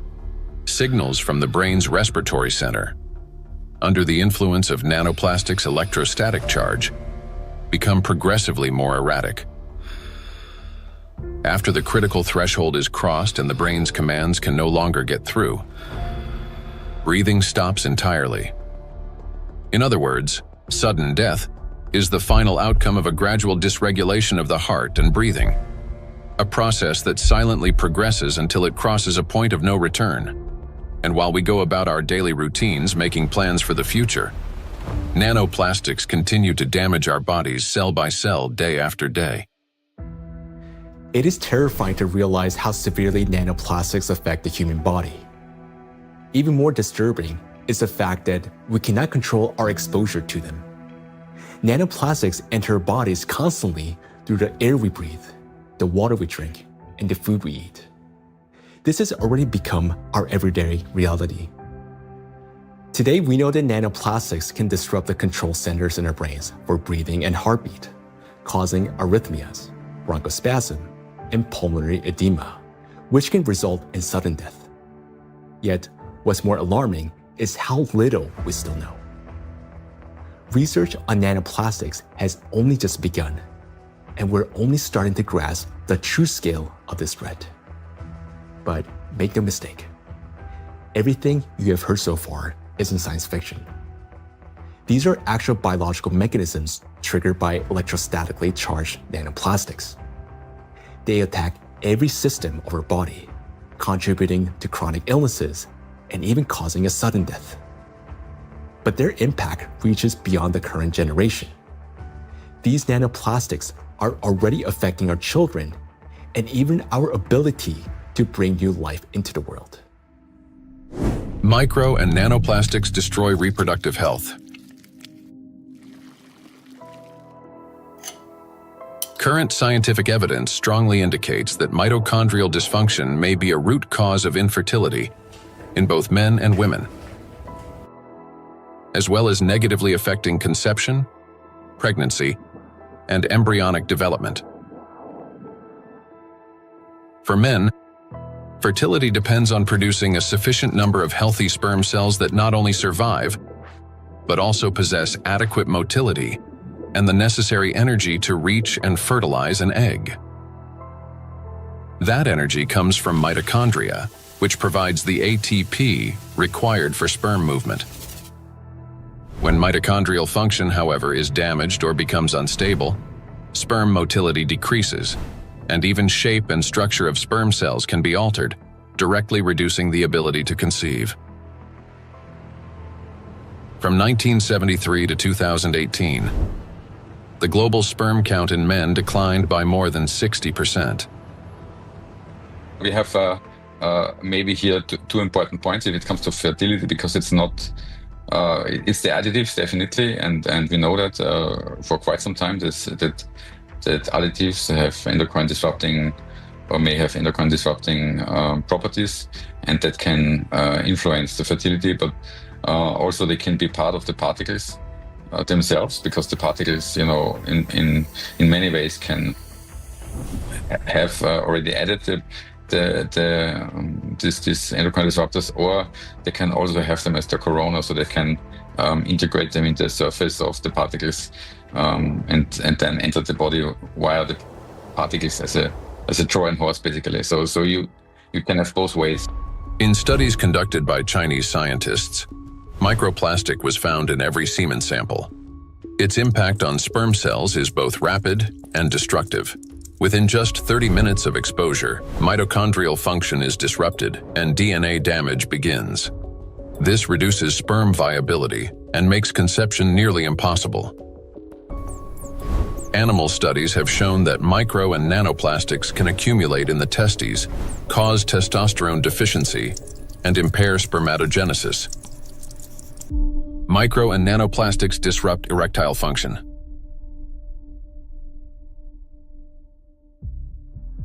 Insufficient testosterone production can lead to infertility, reduced libido, erectile dysfunction, and in adolescence, delayed sexual development.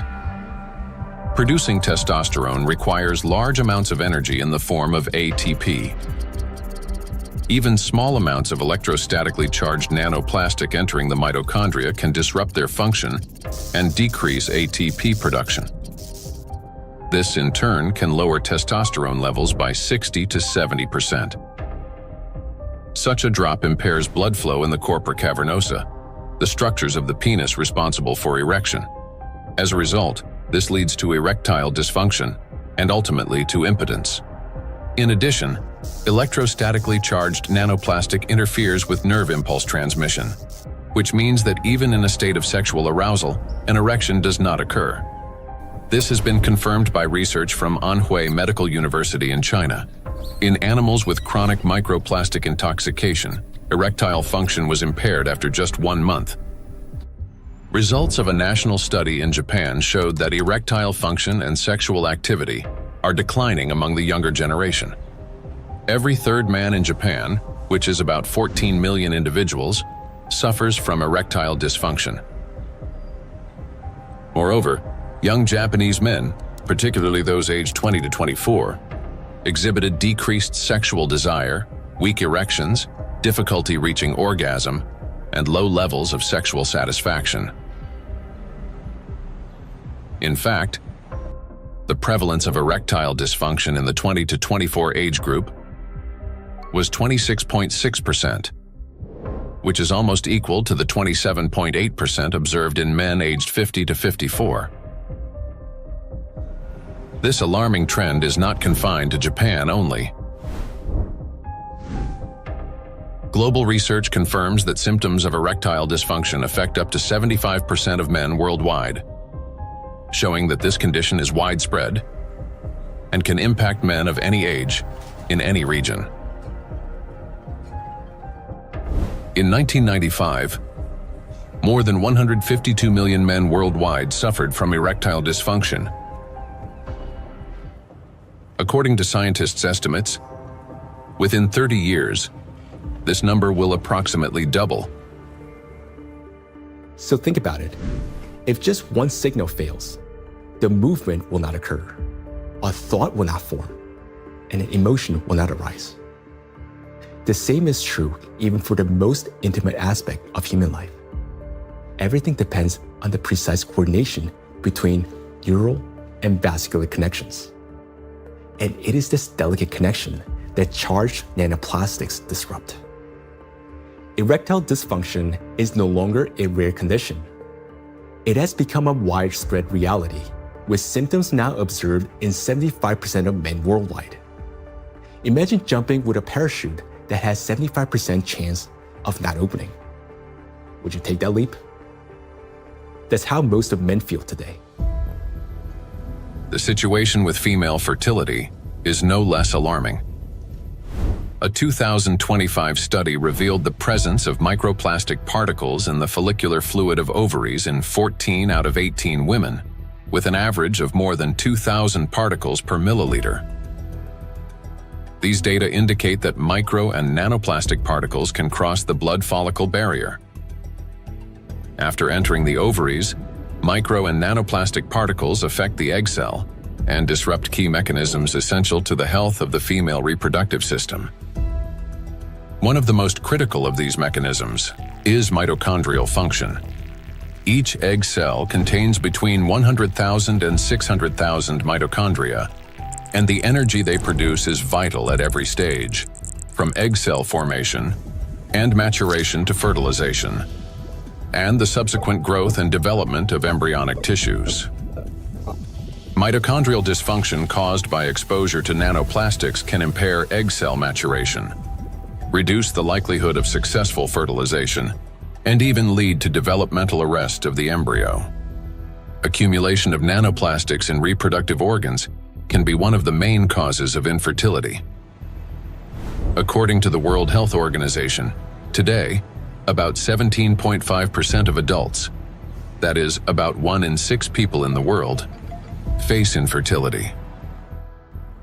Given the global spread of plastic pollution, Professor of Environmental Medicine and Reproductive Health, Dr. Shanna Swan predicts that by 2045, the world's population may become completely infertile. Micro and nanoplastics affect the emergence of life. During pregnancy, a woman's body creates ideal conditions for the growth and protection of the fetus. However, even the placenta, the body's primary barrier between mother and child, cannot stop plastic nanoparticles from crossing through. A research team led by Antonio Ragusa made a landmark discovery when they detected microplastic particles in the human placenta for the first time. Their findings showed that plastic can penetrate a place where no artificial material had ever been found before, the very environment where new life begins.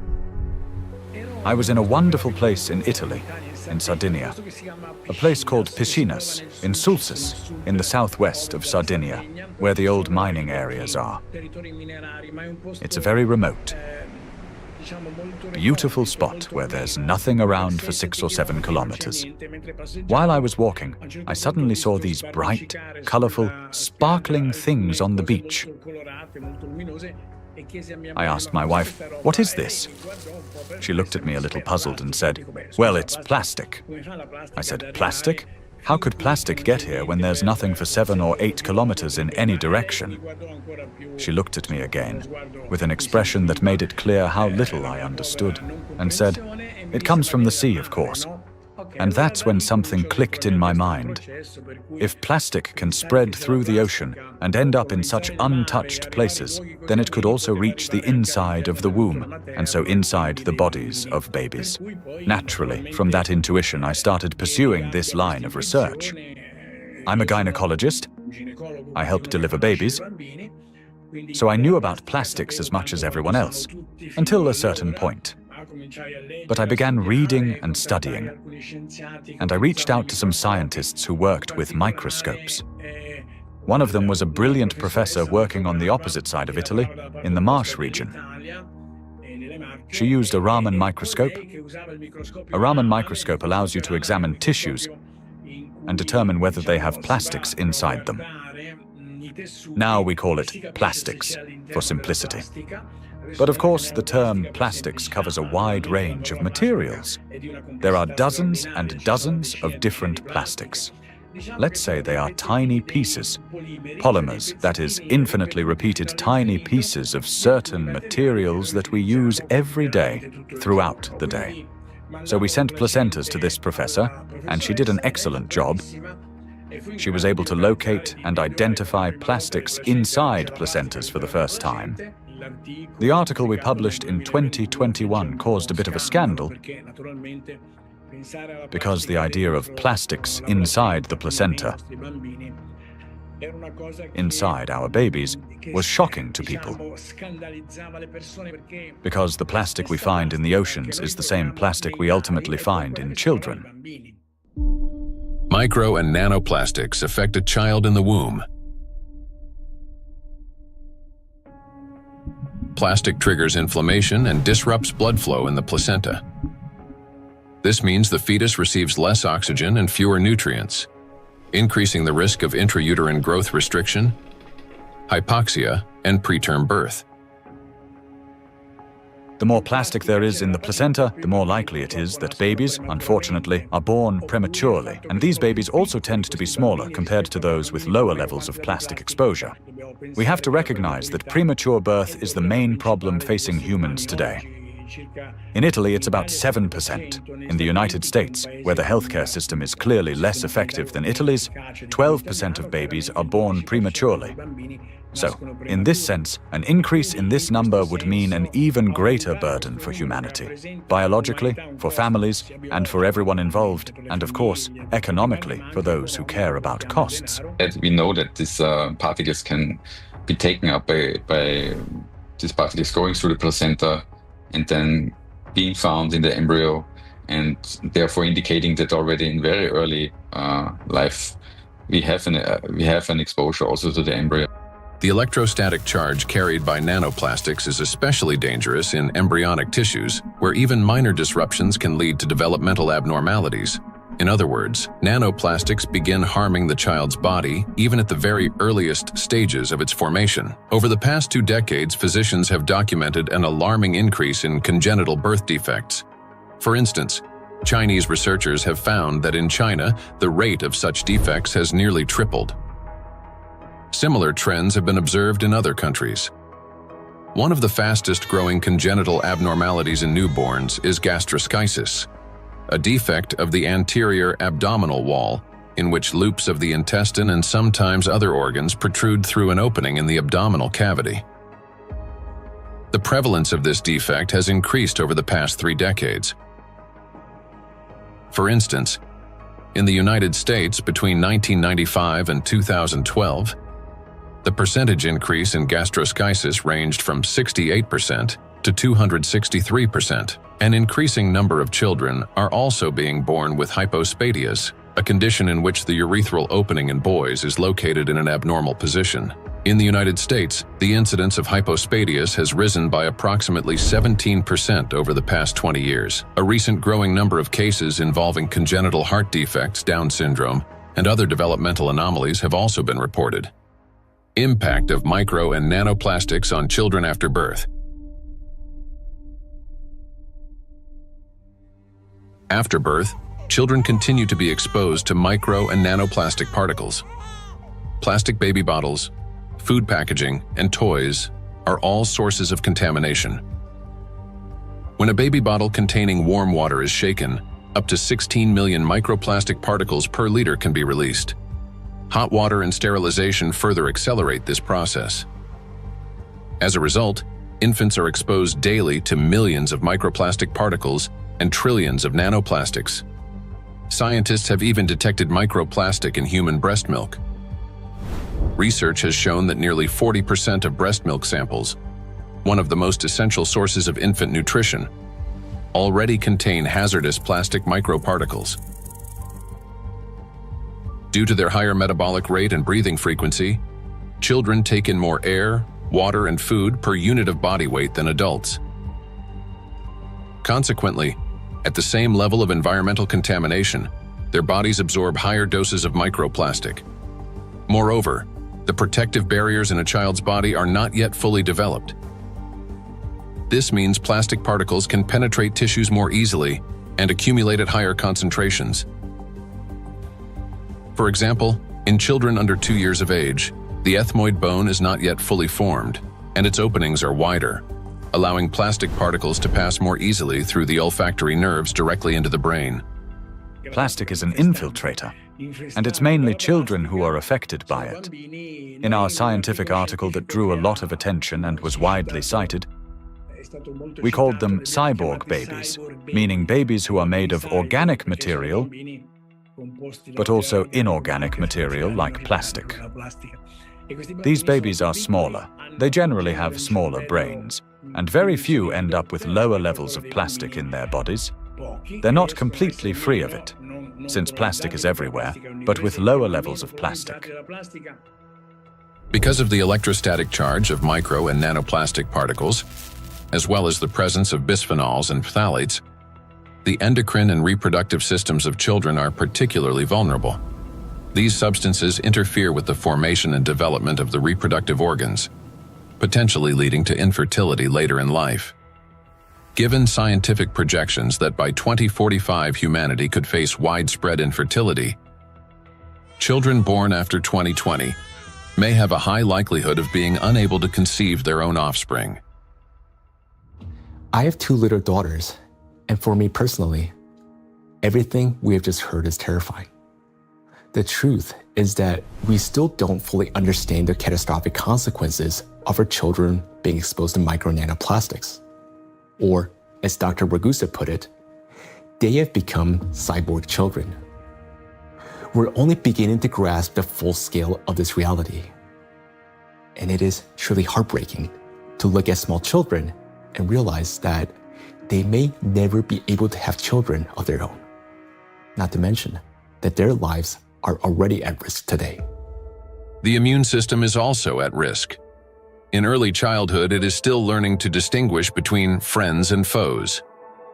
Exposure to microplastics can disrupt this process, increasing the risk of allergies, eczema, food intolerances, and even autoimmune diseases. But it also has long-term consequences by which cell programming determines diseases that will then manifest themselves when a person reaches adulthood. That is, at 40 or 50 years of age. And these are diseases that are currently overwhelming, if not outright damaging, our world. They're the so-called non-communicable diseases: obesity, hypertension, diabetes, and metabolic syndrome.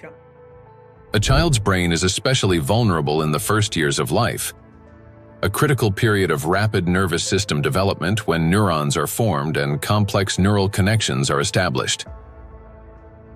However, electrostatically charged nanoplastic can interfere with these delicate processes by inducing inflammation, damaging immature nerve cells, and impeding their development.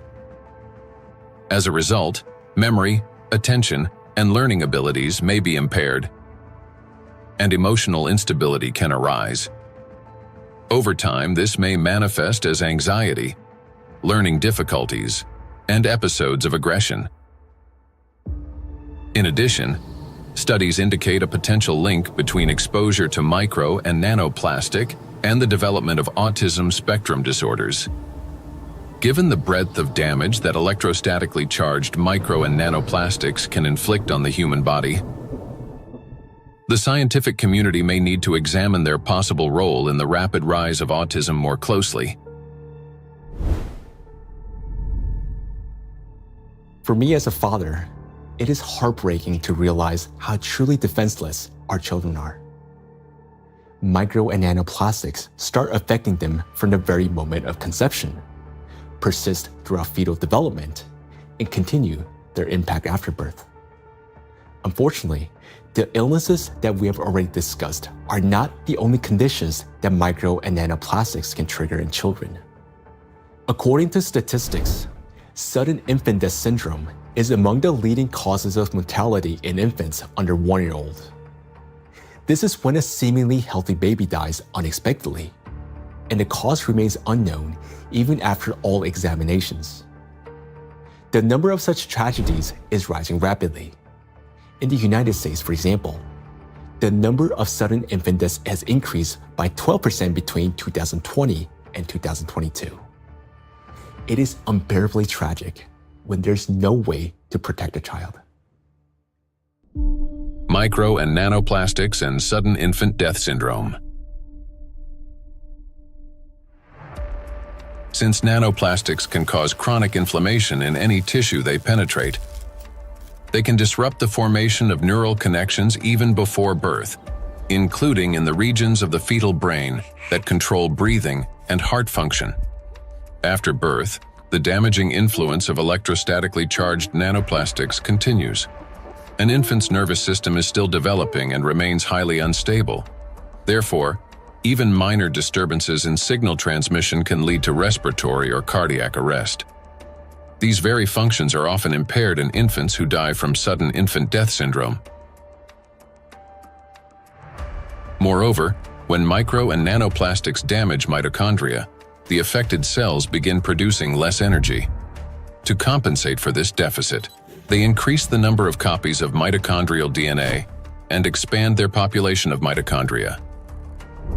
Studies have shown that children who died from sudden infant death syndrome had a significantly higher number of mitochondrial DNA copies in their cerebral cortex compared with control groups, suggesting that this number may serve as a biomarker in cases of sudden infant death syndrome.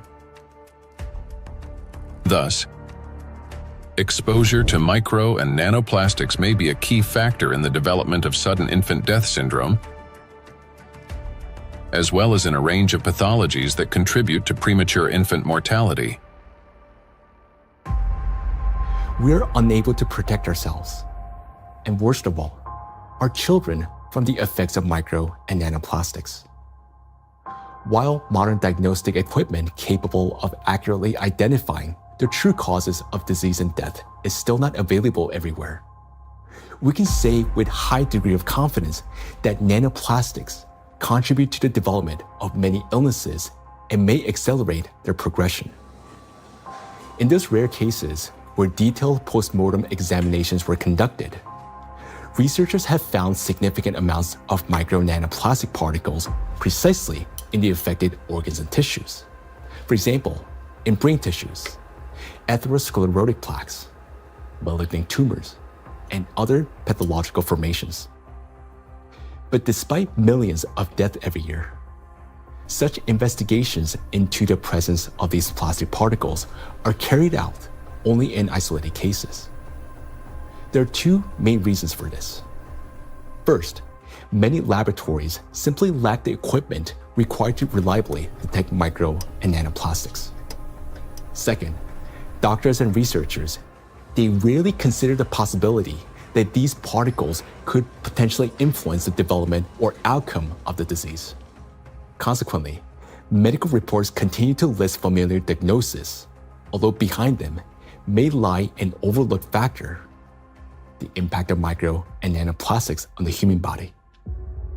I understand that hearing this part of our investigation may have been very difficult. It was for me as well, believe me. But the impact of micro nanoplastics on all of us is not something we can continue to ignore. This is a crisis already underway, one that remained unnoticed for so long because the threat has been working silently within. Every day, and I'm not talking about every year or every month, but every single day, the amount of micro and nanoplastics around us continues to increase. Large plastic waste constantly breaks down into smaller particles, and these particles eventually enter our bodies through the food we eat, the water we drink, and the air we breathe. This means that with every meal, every sip of water, and every breath, huge quantities of nanoplastics enter our bodies and begin their destructive work. Their harmful effects on our cells grow in direct proportion to their concentration. And this is a scientific fact. What's even more alarming is that today, there is already so much micro nanoplastics accumulated in the ocean that it will be enough to destroy the entire biosphere, including humans, at least 3 times over. When we hear about threats of such magnitude, our instinct is to run away from them. And I understand that. It may feel like the only logical response is to eliminate plastic from our lives completely, or better yet, to take our family and move to some pristine corner of our planet. But would that really solve the problem? In fact, where could we possibly go to escape micro and nanoplastics? Finding solutions.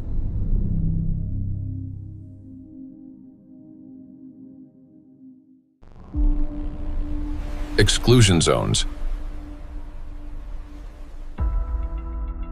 One of the essential things is the environment we live in, and plastic is one of the most important factors shaping it. Micro and nanoplastics have now infiltrated every corner of the planet, yet their distribution is far from uniform. Some regions accumulate especially high concentrations of plastic particles, and nowhere is this more pronounced than in the oceans. Each year, roughly 11 million tons of plastic waste enter the ocean.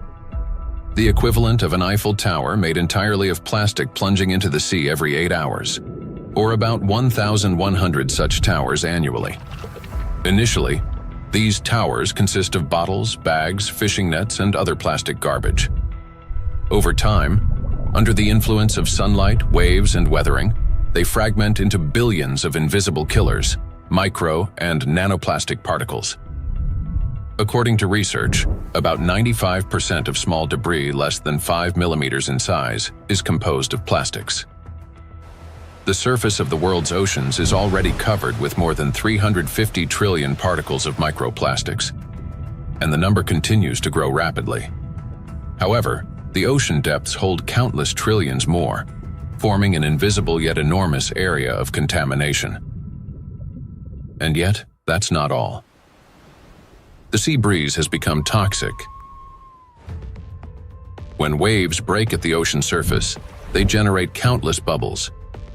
As these bubbles burst, they release not only salt crystals into the air, but also microscopic plastic particles. Carried by the wind, micro and nanoplastics scatter across the planet. The stronger the wind and the higher the sea foam, especially during storms, the more particles lifted into the atmosphere. Though invisible to the naked eye, the air around us is literally saturated with them. Each year, approximately 136,000 tons of microplastics are carried from the ocean to land by sea breeze. That is more than 370 tons every single day. In the atmosphere, plastics are transported thousands of kilometers by air currents. They settle in dew and fall to the ground with snow and rain. The coasts and coastal regions are the first to bear the impact. When people go to this seashore, okay, for holiday, for swimming, to receive some sunlight, they always send me pictures of microplastics because all the seaside are full of microplastics. A study conducted in a coastal city in eastern China found that a person can inhale up to 1 million microplastic particles per year simply by spending time outdoors. The greatest danger comes from particles smaller than 100 micrometers, which can easily enter the respiratory tract. Because most of the coastal countries in the Mediterranean Sea don't have proper waste management system, so they release huge amount of plastic waste into the Mediterranean Sea. This is the first reason. The second reason, we have 2 rivers in here in this part of the Mediterranean Sea, Seyhan and Ceyhan. These 2 rivers,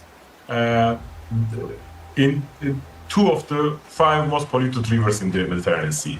Recycling actually makes those 2 rivers most polluted rivers in the Mediterranean Sea. They carry more than 5,000 tons of plastic waste into Mediterranean Sea every year. It's too much. And also, the coastline in the Turkish coast has pollution like 31 kilogram per kilometer per day. Every day, 31 kilogram of plastic waste reach that coast in 1 kilometer coastline. It's too much. Just imagine, one plastic bottle is 10 gram or 15 gram. You can imagine how many plastic bottle strand on those coastlines. Dr. Sarju Ganatra is a cardiac oncologist and director of the Cardiac Oncology Program at Lehigh Hospital and Medical Center. He leads research at the intersection of cardiovascular medicine, oncology, and environmental sustainability. According to his study, which was presented to the American Academy of Neurology, living in coastal areas is associated with an increased risk of brain and mobility disability. The reason for this is the high concentration of microplastics in the water, air, and soil of these regions. It's alarming, truly, that what we are seeing, that people living close to the coastal water with high amount of microplastic concentration in the seawater, they have higher prevalence, higher rates of various cardiovascular disease, stroke, diabetes, and other metabolic conditions, as well as cognitive mobility and self-caring disabilities and abilities to live independently essentially are less in that population. Researchers analyzed health data from residents of 218 coastal counties across the United States, comparing CDC reports with levels of environmental microplastic pollution. The findings are striking. Memory and cognitive impairments occurred 9% more often among residents of areas with high concentrations of micro and nanoplastics compared to those in areas with low concentrations. Motor disorders were 6% more frequent. Difficulties with self-care, such as dressing or maintaining hygiene, were 16% more common. Inability to live independently, including managing finances or shopping, was 8% more frequent. In coastal regions, where the concentration of micro and nanoplastics far exceeds that found in inland, people are already paying the price, not only with their health, but with their lives. In a study led by Dr. Sarju Ganatra, scientists compared regions with high and low levels of microplastic pollution. But this raises an important question. That is, what does low level mean today? To answer this, let's look at the numbers. Dr. Ganatra defined a low level of contamination as one tiny plastic particle per 200 bathtubs filled with seawater. At first glance, that might sound negligible. But when that single particle breaks down into nanoscale fragments, the number of particles increases not by tens or hundreds, but by millions of times. Let's consider a simple calculation. Suppose the volume of one such tiny plastic particle is just 1 cubic millimeter, roughly the size of a grain of sand. Over time, it breaks down into many smaller pieces.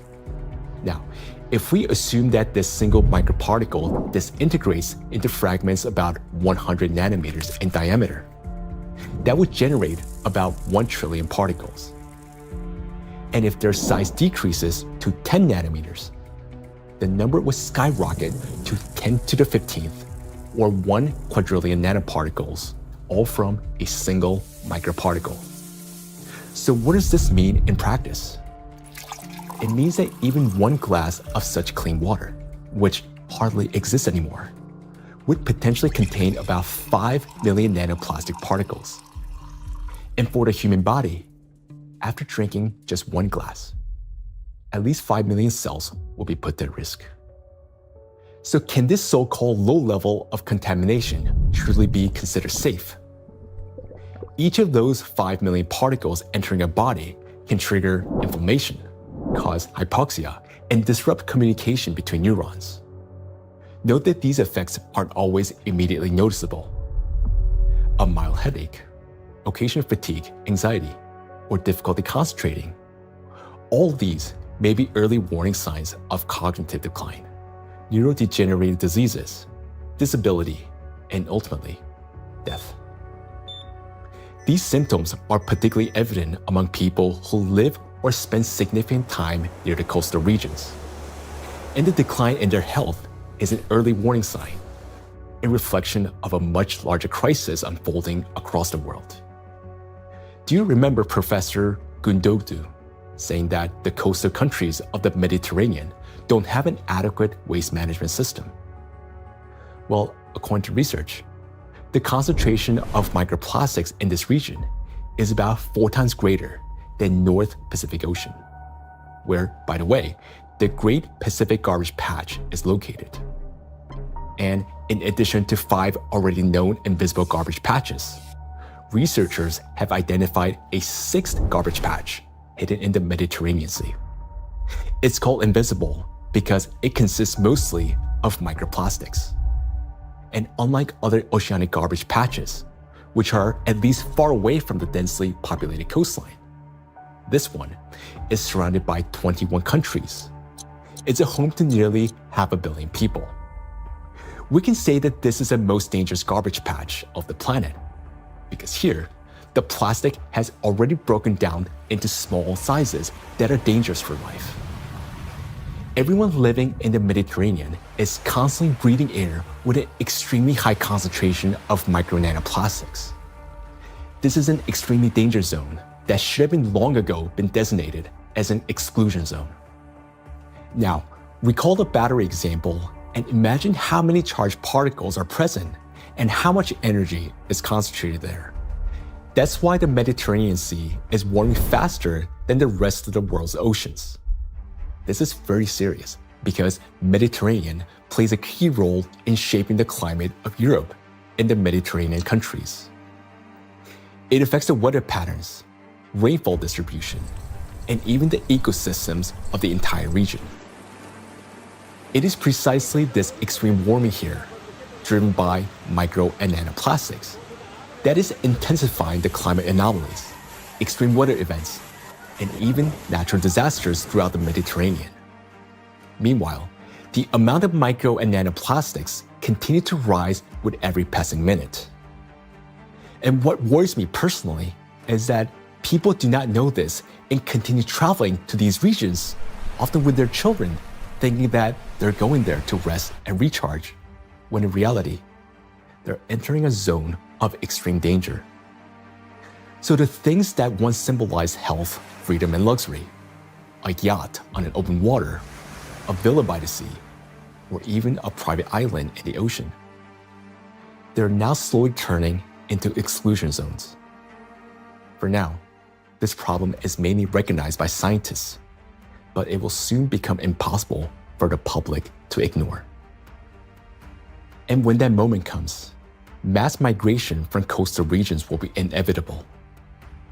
Thus, if we fail to find a solution, the economic losses will be enormous, as the tourism industry will collapse and luxury resorts on the coast will be deserted. Yet, the threat doesn't end there, because the tiny plastics are constantly spreading by the atmospheric circulation and contaminating everything in its path. Borders just for human, not for particles. So all these small microplastics can travel long distances.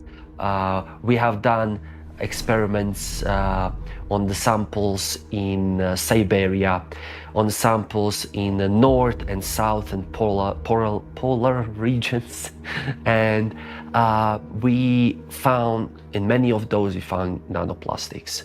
So most of the areas that are considered pristine are at least episodically polluted by nanoplastics via air. We measure around 20 nanograms per cubic meter of air on average. And this is pristine and clean air, and you think it is nothing here, but it's actually almost always something. Today, forests are also at risk of becoming exclusion zones, as they've already turned into massive reservoirs of micro and nanoplastics. I understand that our instinct, especially as parents, is to search for cleaner and safer places like coastlines and forests where the air feels fresher. But the paradox is that these very places have already become some of the most dangerous environments for human life. Let me give you an example.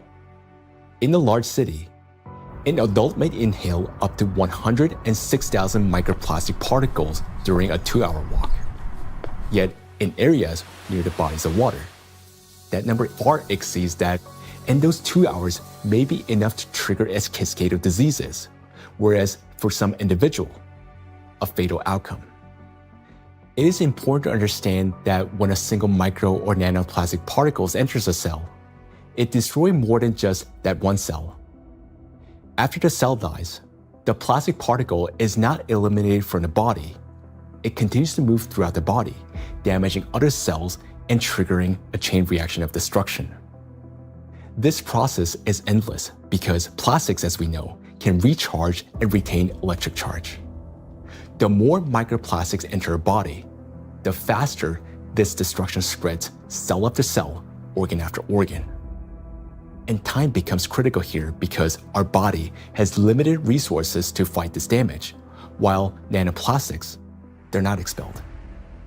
Instead, they continue to accumulate in ever-increasing quantities, destroying us from within.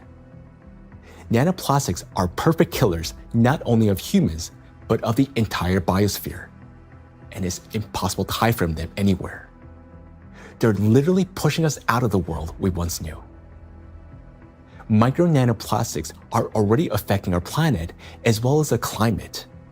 And moreover, they're intensifying already devastating natural disasters and contributing to the worsening geodynamic crisis.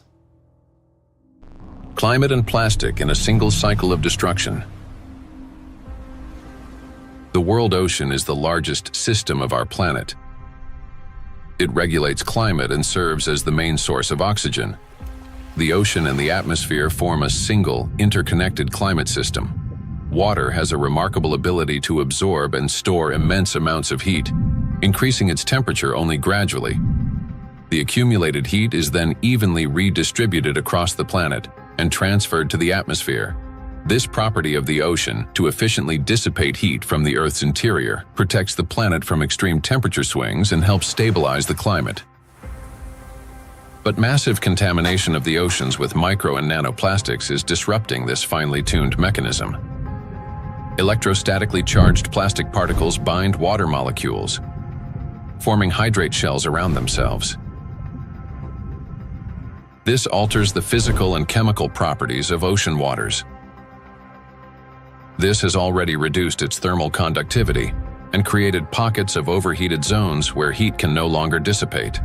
Consequently, overall ocean warming is accelerating.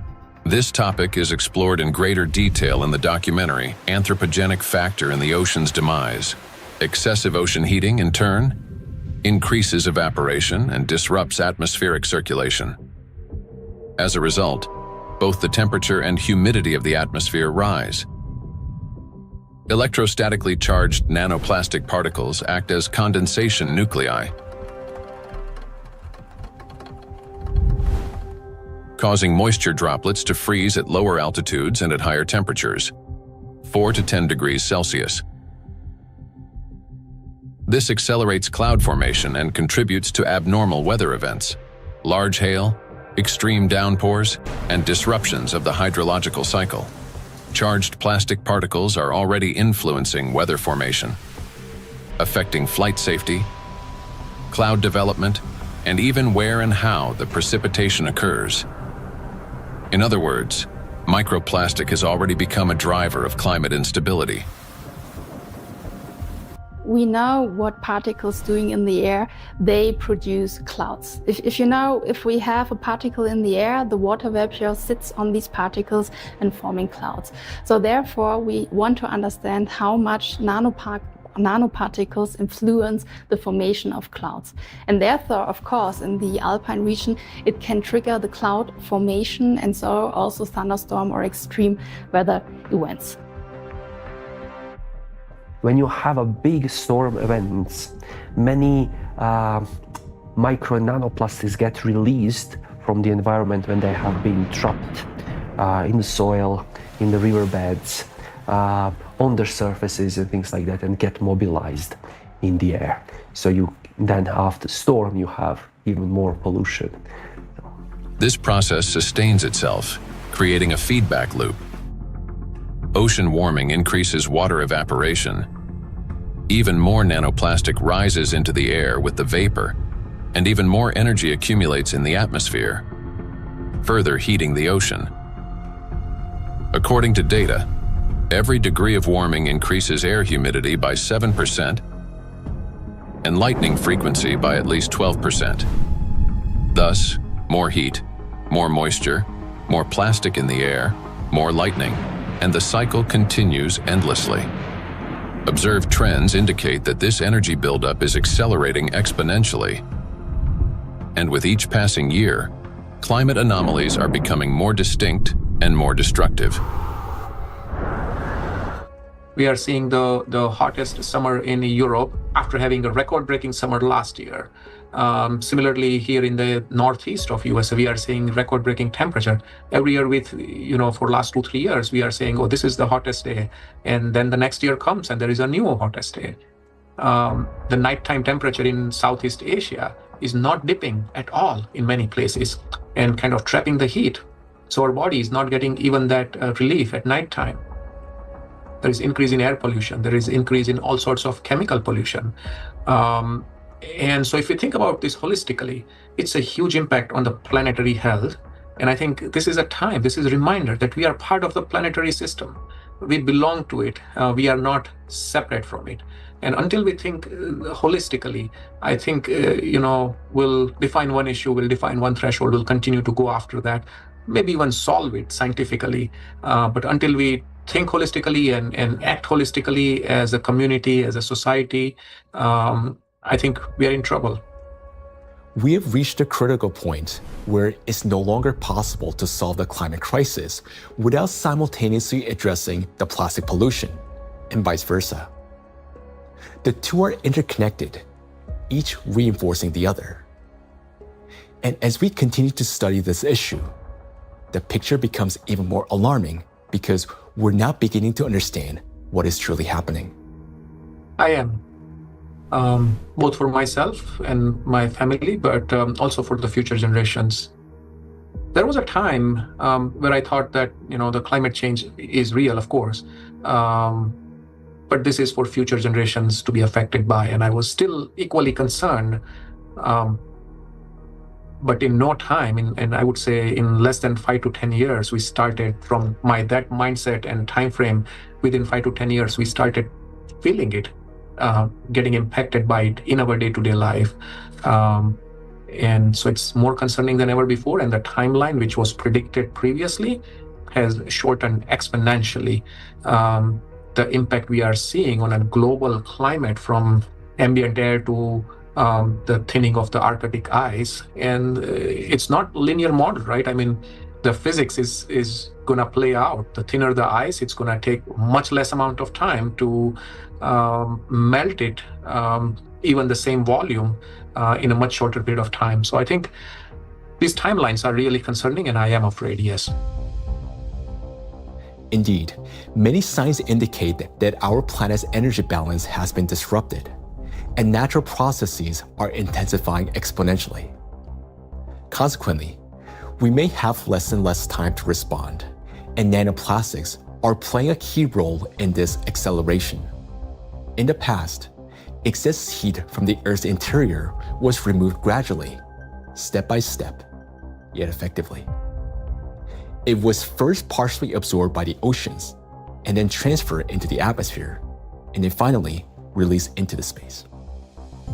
This sequential process prevented excess energy from accumulating within the Earth's interior or the atmosphere, allowing the planet to cool and reduce the thermal load on the inner layers. But today, this natural mechanism has been disrupted. Nanoplastics no longer merely affect the climate, but they also exacerbate the geodynamic crisis and intensify natural disasters by obstructing the release of heat from our planet's interior. The role of micro nanoplastics in this process is described in detail in the report on the progression of climate catastrophes on Earth and their catastrophic consequences. So our entire planet is contaminated with micro and nanoplastics, and we have nowhere to escape to. These particles are in us, in our children, disrupting and destroying more and more cells in our bodies. This is why confronting plastic pollution is no longer optional. It is essential for our survival. The first and most obvious step may appear to be eliminating the use of plastic and recycling the waste that has already accumulated. But we must ask ourselves, will that truly be enough? The illusion of addressing plastic pollution. Even if we were to stop plastic production today, even if the last plastic bottle we discard today, it's going to last there in our oceans for at least 400 plus years. And then the journey of micro nanoplastic begins. And so we have a poster in our cafeteria where we say that, you may not see your grandkids or great-great-great-grandkids, but I will, saying the plastic bottle. And I think that's true. If we look at the scale of plastic pollution in the oceans, it becomes clear that a complete cleanup can take millennia. Today, the world ocean contains about 200 million tons of plastic waste. Meanwhile, every year, around 20,000 tons are extracted. That's less than 1/100th of 1%, a negligible fraction compared to the existing volume. At this rate, fully cleaning the ocean would take about 10,000 years. And that's only if we stopped all plastic entering the ocean starting today. Plastics are entering the environment currently at a rate that far exceeds our capacity to remove it from the environment or to mediate the wastes. Let's assume humanity achieves a technological breakthrough, invests enormous resources, and increases cleanup efficiency 5-fold. Even then, the process would still take around 2,000 years. In reality, we cannot cope even with the current annual influx of pollution, let alone eliminate the consequences of what has been accumulating for decades. Not only are we unable to remove all the plastic that has built up in the biosphere, but attempting to do so could also endanger living organisms. There are some organization initiatives that are trying to collect the waste, accumulate that garbage patches, at locations. They are also collecting neustone, the organisms living just the 15 centimeter of the first layer of top ocean. So those organisms, using that, those artificial material as a, hunting ground, nesting ground, feeding ground, or, they are laying egg on those plastics. So when you remove all these plastics, you also remove all those organisms. So because removal itself also another problem. So once plastics get in the environment, there is no proper and harmless way of removing these plastics from those environments. Moreover, a significant portion of plastics has already broken down into micro and nanoparticles that now lie on the seabed, drift through the water column, have entered the bodies of marine organisms, and become part of the global cycle of matter. These particles cannot be captured with nets or collected manually. This means that simple mechanical removal of plastics from the environment, even under the most optimistic scenario, will not solve the problem. We are no longer dealing with debris that can simply be picked up, but with nanoparticles carrying an electrostatic charge. This nanomaterial has already become embedded in every living thing on the planet. And even if we succeeded in removing every plastic bottle and every wrapper from the ocean, one question would still remain. What happens next? We still do not have a safe method for disposing of the mountains of plastic waste we would collect. There's mismanaged waste on land all around the planet in informal dump sites. Some waste has been incinerated, some of it commercially in incinerators that may or may not have appropriate screens and filters to collect associated chemicals that might be released. But of course, a lot is burnt in open burning scenarios in countries that are not wealthy enough to own the appropriate waste management facilities to deal with the plastic waste that is exported to them by other nations. And then some of it, of course, will have gone into so-called recognized waste management systems, but which might include burying it beneath the ground in landfill, where, of course, it could return to present problems in the future, or indeed incinerating it in commercial incinerators. But depending on the quality of incinerator, of course, there's concerns about the emissions from those incinerators. Burning plastics, whether in backyard fires or industrial incinerators, does not solve the problem. It merely transforms them into a more dangerous form. When heated or burned, large plastic items break down into micro and nanoplastics that disperse into the air, settle onto surfaces, and enter water and soil with precipitation. The apparent disappearance of plastic in flames is an illusion. Burning simply accelerates the fragmentation of plastic into the tiniest particles many times over, into the very micro and nanoplastics that pose the greatest danger to human health. And it is precisely these electrostatically charged particles that can penetrate deep into the body, including the brain and other cells, where they trigger a wide range of diseases. When you put plastic in a recycling facility, at first they will shred big plastic to generate flakes and small pieces of plastics, and then during that shredding, they also use for washing. They have to wash to remove some unwanted material on plastics. During that washing, material lose many. I mean, the huge percentage of the total mass. So those lost material will go to the wastewater stream. Recycling activities, practices, feeding microplastic pollution in the waterways. A simple and regular recycling facility can generate billions microplastics and then release into the either wastewater stream or waterway. And unfortunately, what I see with some of the things that are claimed to be a solution is that they're not necessarily properly tried or tested before they're put into the market, and there may then be potential for unintended consequences. Pyrolysis. At first glance, it looks like a technological miracle. We take plastic waste, heat it to 800 degrees Celsius without oxygen, and obtain fuel. Instead of piles of garbage, we get gas, liquid, and a small carbon residue. Sounds promising, doesn't it? But this technology has a flip side, an invisible and far more dangerous one. During high-temperature decomposition, plastic does not simply disappear. Pyrolysis is accompanied by emissions of dioxins and furans, some of the most toxic substances on the planet. They are carcinogenic, disrupt the endocrine system, and can accumulate in human tissues. They are hazardous even at low concentrations. Even if you manage to obtain 600 liters of liquid fuel from 1 ton of plastics, the price of such fuel is a threat to human health and life. By relying on such disposal methods, we're only accelerating the transformation of plastics into an invisible, yet far more dangerous form.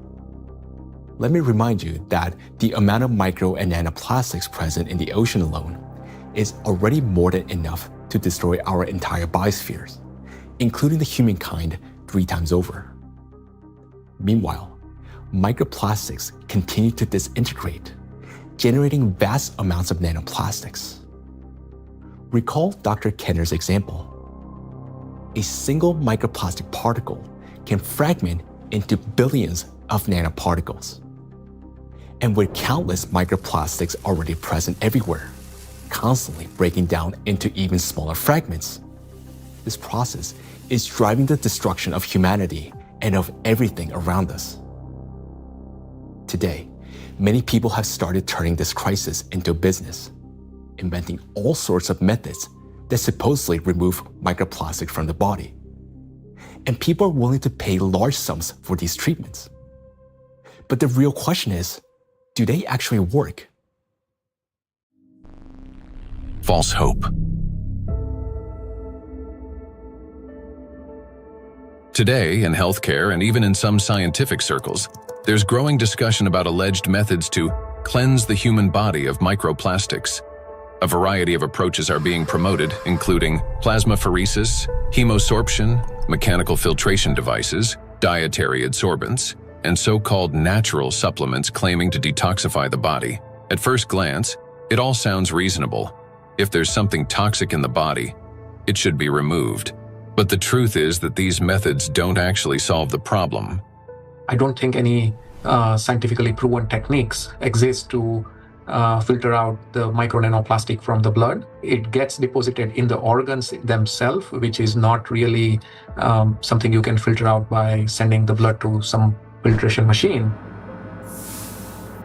Nanoplastics have already penetrated inside human cells. They are not just circulating in the bloodstream like an unwelcome guest you can simply escort out. They have become part of the body's internal environment. Yes, we can cleanse the blood with sorbents or filter plasma. But how effective can such procedures truly be? We started this plastic production and the usage of these materials, which have a lot of, positive effects. That we in the hospital, I just, when I look around in my, daily work environment, I guess that 80% of everything I touch in the hospital is of plastic, starting with my gloves. And probably 80-90% of the machine itself is made of the plastic. And that's a very important point for healthcare. What's more, the very solutions used for blood purification procedures also contain plastics. When you get sick, you are going to a hospital, you probably will go to the hospital for treatment, and then they will give you some solutions, some infusions, like they will put something inside your vein, and then they transfer some liquid from plastic package to your blood system. So those intravenous solutions has at least 62 microplastic particles per liter. So this is direct transfer exposure microplastic to human system, blood system. So we end up with a paradox. We are using plastics to try to eliminate the consequences of plastics. Such procedures may indeed reduce the overall toxic load, but they don't address the core issue. They don't extract plastic from cells, don't neutralize its electrostatic charge, don't restore disrupted signaling pathways, and don't protect the brain, immune system, or mitochondria. An individual has every right to try such methods. It is their personal choice, but it's important not to harbor illusions. Those procedures will not restore lost health. Moreover, plastic isn't just a material used for packaging and household goods. It is the backbone of modern industry, healthcare, transportation, electronics, construction, and even space technology. It's the second most common material on Earth after concrete, so it's extremely widespread. I think going forward, it's going to be really important that we retain the important uses of plastic, because plastics are not here the enemy. It's not a treaty about not producing plastics. It's a treaty about ending plastic pollution, not ending the production of plastics. And plastics have the potential to bring clear societal benefit. That is why the main goal today isn't to stop plastic production, but to find ways to reduce the impact of micro and nanoplastics on human health and the environment.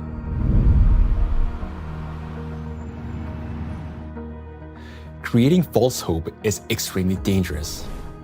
It arises from a misunderstanding of reality and from basic ignorance. We must remember that the most dangerous plastic particles are those small enough to penetrate our cells. And once micro and nanoplastics enter our cells, they cannot be filtered out or removed. They become part of the body and slowly destroy us from within.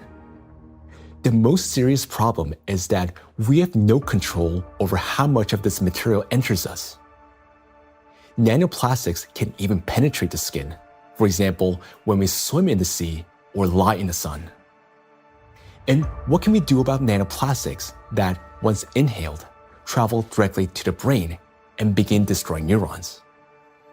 Nanoplastics are among the most dangerous substances for the biosphere and for all life, including humanity.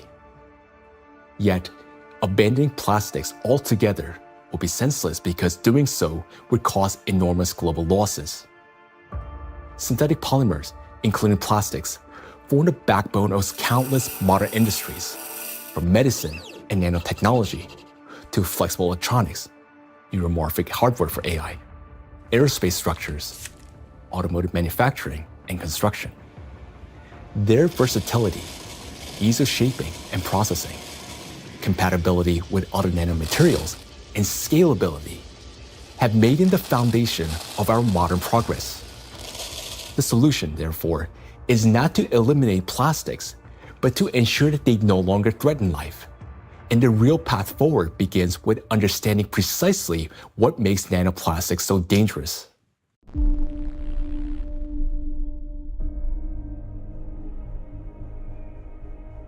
Now, we already know that electrostatic charge is the basis for their destructive power.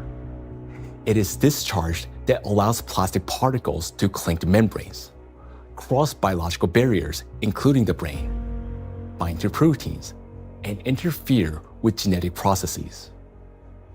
The charge transforms plastic from something inert into a tiny, yet powerful destructive force within the biosphere and humankind.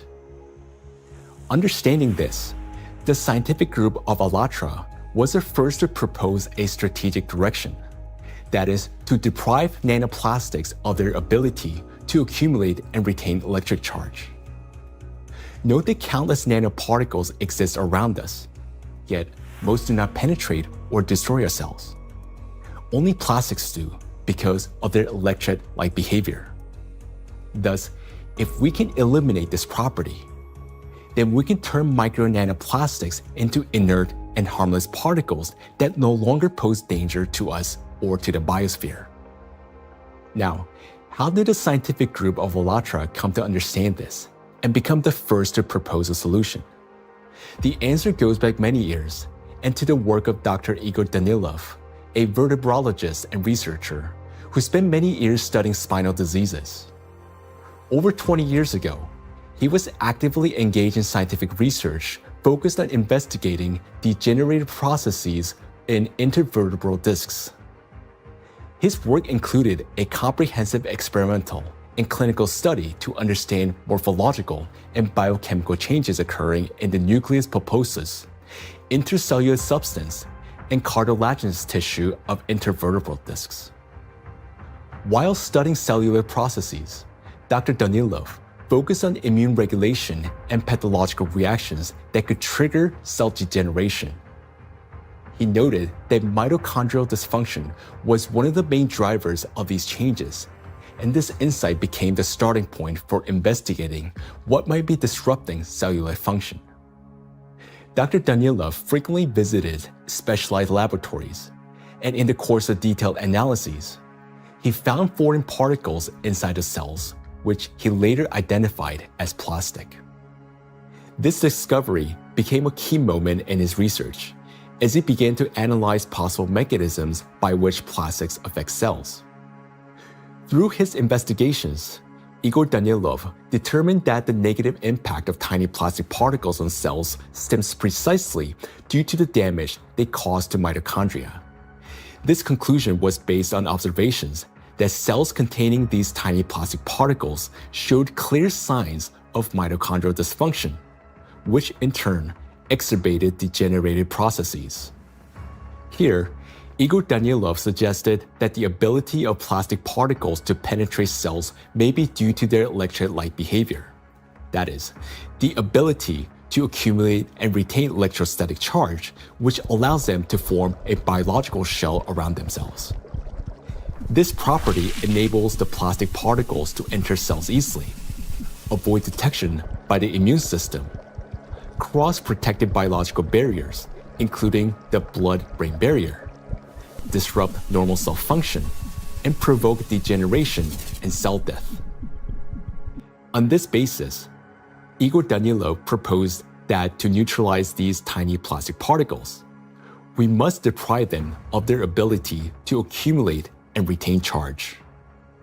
He shared his findings and projections about the harmful effects of tiny plastic particles with his colleagues from various medical fields, including surgeons, oncologists, cytologists, pathologists, and geneticists, as well as with biologists and chemists.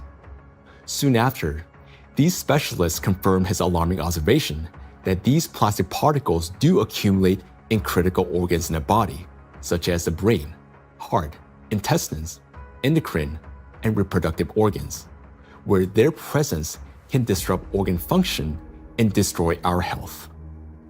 Igor Danilov's predictions were deeply concerning, especially in light of global trends, the rising production of plastics and the growing accumulation of plastic waste in oceans and ecosystems. Thus, more than 20 years ago, the scientific group of ALLATRA realized that micro and nanoplastics pose a serious threat not only to humans, but the entire biosphere. And each year, the number of these particles continues to grow, worsening the situation amid accelerating climate and geodynamic changes on the planet. The implications are far-reaching. If we can eliminate the charge from micro nanoplastics, we will not only eliminate their destructive impact on human health, but also remove the excess energy accumulating in the biosphere, the energy that currently fuels the geodynamic crisis and intensifies natural disasters. Thus, plastic would no longer act as a destabilizing factor, and many planetary threats could be mitigated at once if we can find a way to deprive nanoplastic of their ability to accumulate and retain charge.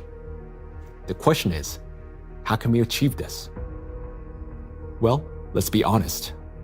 This task is extremely difficult. It will not be enough to simply figure out how to neutralize the electrolyte behavior of these tiny plastics in a test tube. We must learn how to achieve this for every micro and nanoplastic particles already present in the biosphere, including those inside the human body, and do so without harming people or nature. Given the unprecedented scale of this challenge, solving it will require collaboration among experts across many disciplines: biophysics, nanotechnology, molecular toxicology, material science, and medicine. Plastic pollution is not a narrow environmental issue. It's a systemic global challenge that affects health, safety, natural resources, the stability of our civilization, and life itself.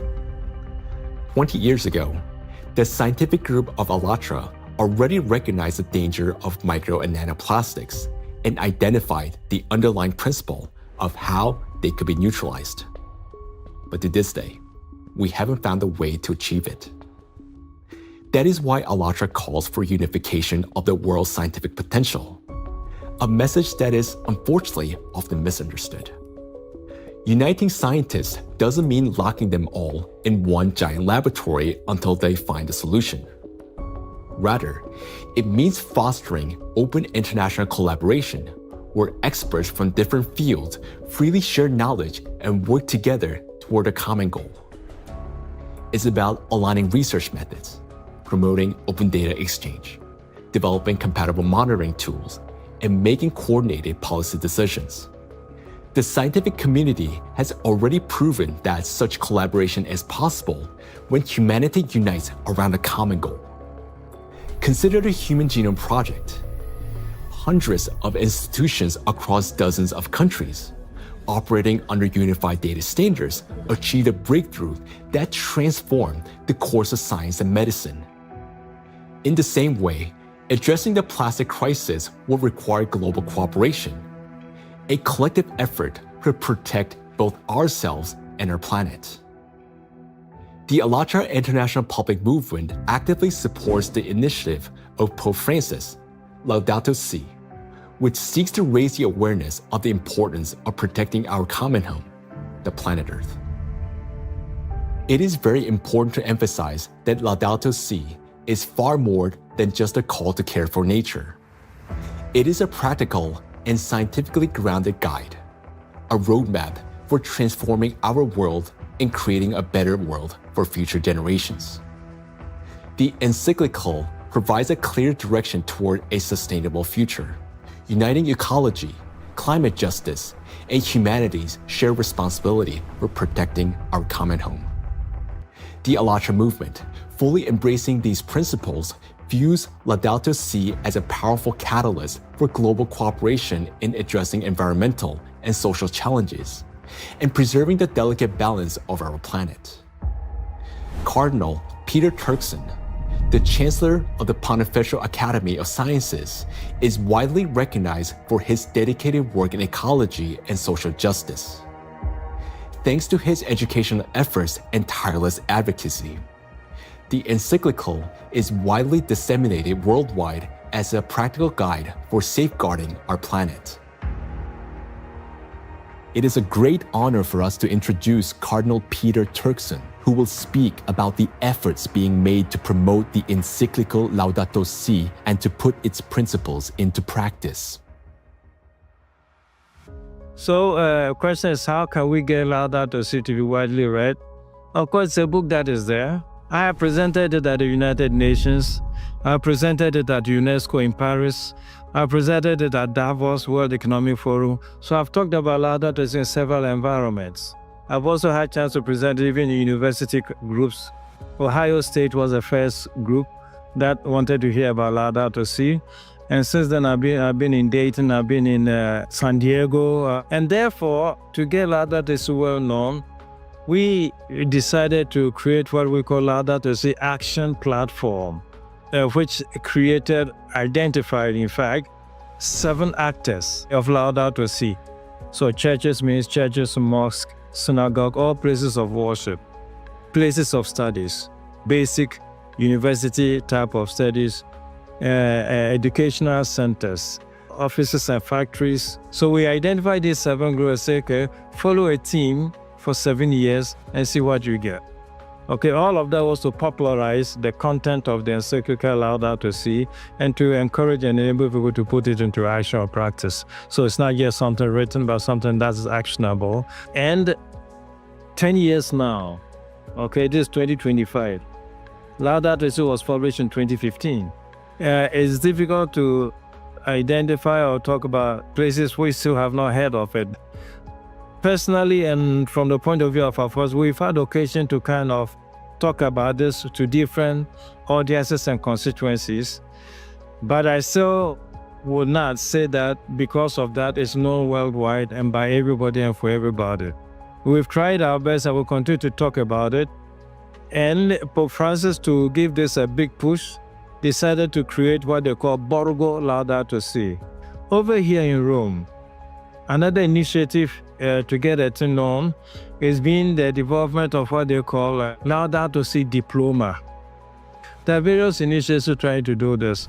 And the moment we get this established in universities, it attracts a lot of young people. And so, it becomes an occasion to spread knowledge of Laudato Si words. For its scientific and social contribution to the protection of our planet, ALLATRA received the blessing of His Holiness, Pope Francis. This spiritual encouragement to continue working toward the preservation of our planet greatly inspired the participants of ALLATRA and motivated them to pursue a deeper research into the problem of nanoplastics, a growing threat to all humanity and its future. This effort resulted in the publication of the scientific report, Nanoplastic in the Biosphere, from Molecular Impact to Planetary Crisis. And this was presented for the first time in May 2025 at the International Conference of the Centesimus Annus Pro Pontifex Foundation in the Vatican by the President of ALLATRA, Marina Ovtsinova. This documentary is based in part on that scientific report. Such fundamental study into the threat of nanoplastics became possible through the international cooperation between the scientific group of ALLATRA and the Bolivian Catholic University, San Pablo. We are a research team from the Bolivian Catholic University, San Pablo in Cochabamba. Our work seeks to understand how micro and nanoplastics circulate through our environmental matrices, how they interact with other pollutants, and what implications this has for human health and the biosphere. As part of the academic cooperation between the Bolivian Catholic University, San Pablo, and ALLATRA, we jointly prepared the report, Nanoplastics in the Biosphere, From Molecular Impact to Planetary Crisis. For the first time, a single document brings together comprehensive data on how micro and nanoplastics spread through the biosphere, enter food chains, and harm human health and ecosystems. The report is the result of an extensive interdisciplinary analysis that encompasses ecological, climatic, medical, physical, and chemical aspects of the harmful impact that micro and nanoplastics exert on the biosphere and human health. The global threats facing humanity require united international action. And today, we have a clear direction. Thanks to the scientific group of ALLATRA, we not only recognize a problem, but understand its underlying physical nature, the electric charge that gives nanoplastics their destructive power. By addressing this cause, that is, by removing that charge and disarming the killer, we can give the biosphere and ourselves a chance to prevail. So we must use the time we still have. And this is not an exaggeration. Our cognitive abilities are rapidly declining, and this is serious. It is a result of nanoplastics accumulating in our brains. You may already notice it in yourself and those close to you. Unless we act, it will only worsen year after year. And now, you will learn why. The age of intellectual extinction. Throughout the 20th century, scientists observed a trend. Since 1932, IQ scores had been steadily rising. This phenomenon became known as the Flynn effect. However, among generations born after the 1970s, the rise in IQ has reversed to a gradual decline. Mandatory IQ tests for military personnel in various countries show a decline in scores since the mid-1990s. According to another study conducted between 2006 and 2018 at Northwestern University, Americans showed a decline in IQ across 3 out of 4 cognitive areas. This decline in average IQ has been termed the reverse Flynn effect. In 2025, the scores of U.S. high school students on major math and reading tests dropped to the lowest levels ever recorded. Their average math score was the worst since the current version of the test was introduced in 2005, while reading scores were the lowest since testing began in 1992. Similar trends have been observed in other countries. The steady decline in IQ continues to this day. Intelligence scores are no longer rising. They're slowly, but surely falling.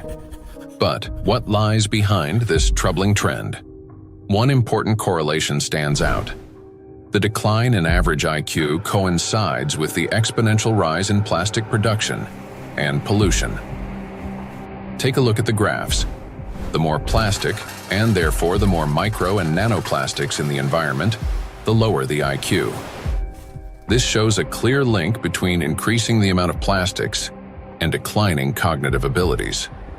And that is deeply alarming. This isn't just a statistical correlation. As plastic production has skyrocketed, our daily exposure to micro and nanoplastics has risen with it. Charged plastic particles can easily pass through biological barriers, including the blood-brain barrier. Once inside the brain, nanoplastic particles accumulate not only in neurons, but also in glial cells, the very cells that nourish and protect neurons and help form neural connections. There are many more glial cells in the brain than neurons themselves. Electrostatically charged nanoplastic disrupts the function of glial cells, triggering inflammation and chronic stress, setting off a continuous cycle of destruction inside the brain itself. For the brain, chronic stress and inflammation are like a computer running on a critically low battery. When the battery is nearly drained but dozens of programs are still running, the system automatically switches to power-saving mode, shutting down energy-intensive applications to avoid overheating or freezing. Our brain works in a similar way. When stress and inflammation reach a critical point, the brain, like a computer, will eventually shut down its most energy-demanding regions to survive and conserve energy. The first to go offline is the prefrontal cortex, the youngest and most complex part of the brain. It's considered the control center, responsible for such essential functions as intelligence, behavioral regulation, and the ability to think logically, consistently, and rationally by comparing facts and drawing conclusions. The most dangerous part is that the shutdown of the prefrontal cortex happens silently, without our awareness, and we won't even realize it. The brain will switch to its basic survival programs. The ancient rapid response system, the limbic system, takes over. Its key structures, the amygdala and hypothalamus, trigger the fight, flight, or freeze reaction, fast, impulsive, and without time for reflection. These systems will still stay active for a while because the brain identifies them as critical for survival. As a result, rational decision-making gives way to panic. Creativity and intelligence are replaced by degradation and dullness. Empathy fades, replaced by indifference or aggression. Electrostatically charged plastic particles that enter the brain interact with neuronal membranes, activating microglia and continuously fueling oxidative stress and chronic inflammation. Prolonged stress literally reshapes the brain. In the prefrontal cortex, the center of analysis and control, neural connections weaken and disintegrate. Similar changes occur in the hippocampus, the region responsible for memory and learning. Neural connections fade away, and the hippocampus deteriorates. In the amygdala, the centers of fear and anxiety, the opposite happens. Connections strengthen, anxiety and aggression intensify, and panic attacks may develop. The brain reorganizes itself. Instead of thinking and analyzing, it starts operating on instincts. In doing so, it loses the ability to recognize real danger and respond appropriately. This isn't a temporary reaction. It's a fundamental restructuring of the brain. The capacity for learning, cooperation, and rational decision-making declines. This may help explain global trends we see today in society. A decline in average intelligence, a rise in anxiety and depression, an increase in aggression, impulsivity, and issues in social relationships. As the amount of plastic in the environment continues to grow, the reverse Flynn effect will only become more pronounced. People won't just become less intelligent, they won't even realize it. They'll become captives of a reality distorted by their own brains. As a result, humanity will lose the ability to perceive the world, events, and even obvious threats adequately. They'll no longer be able to connect facts logically, and therefore will lose the ability to make sound decisions. That will mark the end of human thinking. Our cognitive decline is already underway. This is not a prediction, but reality. Plastics are making us less intelligent and less capable of responding to crises. They're damaging the regions of the brain that are responsible for memory, attention, problem-solving, and creativity. The very abilities we urgently need to achieve scientific breakthroughs and to find a way to neutralize the threat posed by micro and nanoplastics. And we have very little time left to make the right decisions. Yet, the loss of intelligence is not the worst that awaits us. Prolonged exposure to micro nanoplastics and their accumulation in the brain that leads to gradual failure of even our most basic survival functions. In other words, we risk losing not only our ability to think, but our very ability to live. And if that sounds like an exaggeration, consider the bees. Because their body mass is much smaller, the concentration of plastics in their brains is much higher. They already live in the world that we are now rapidly entering. Microplastic can enter a bee's body through its thin cuticle, or along with food. And within just 72 hours, it reaches the brain. From there, as in humans, it triggers synaptic damage, neuroinflammation, cell death, and neurotransmitter disruption. The bee loses body mass, its metabolism slows, and its immunity weakens. Its sense of smell, memory, and navigation begin to deteriorate, and bees stop recognizing their own colony and can no longer find their way back to the hive. With prolonged exposure to nanoplastic, the damage becomes fatal. The bee's nervous system collapses under the strain, and some simply drop dead in mid-flight. Look at this photo. You can see the brain of a bee that has been penetrated by nanoplastics. This amount of nanoplastics was enough to cause serious cognitive impairment in the bee. What is a critical point beyond which, like the bee, we stop recognizing the world around us and die on our way home? If nothing changes, this is a future that awaits us. It's also important to acknowledge that there is no safe level of these chemicals in the body. So while the manifestation may take time at a lower doses, it is not immune, that at lower dose it's safe to have that. And why is it important? I think it's important for so many reasons, because as soon as we define the threshold, various special interest groups would argue to keep micro nanoplastic concentration below that level, whether it's in soil or in water or whatever that is. And what does that mean? Is that we are allowed to have some degree of micro nanoplastic in our sources, air, soil, water, and so forth.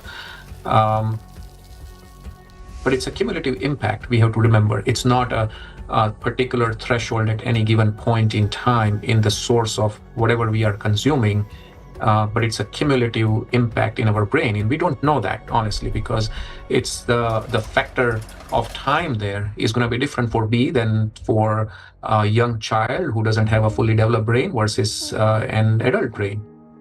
Let us recall that a single nanoplastic particle in the human body is not equivalent to one dead cell.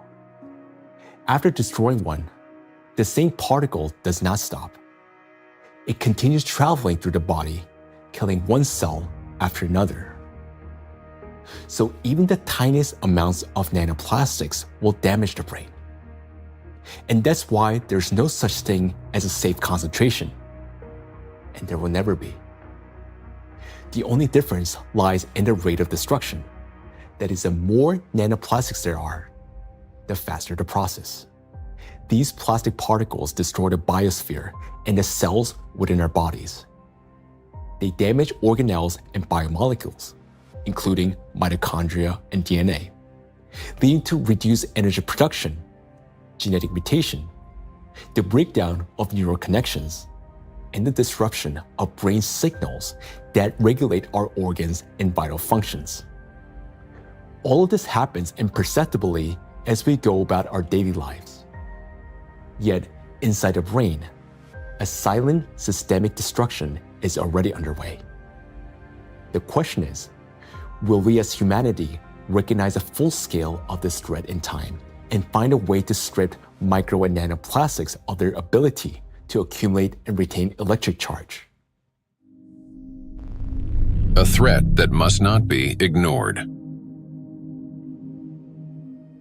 The more I've learned about nanoplastics and how widespread they are and their harmful biologic effects, the more I am really, really concerned about just exactly what's going on, how much it's going to affect now us and future generations, and it's very sobering. And I think it's very important that people need to understand that it's maybe not a big, plastic part which is out there somewhere, but it's the breakdown of those particles, even smaller of these products, in all the time smaller particles, which is then the big danger for us, and that is, I think, something which needs to go into the head of people, because then and in their minds, so they understand that this is might be an avalanche which just comes down the road, but it will come.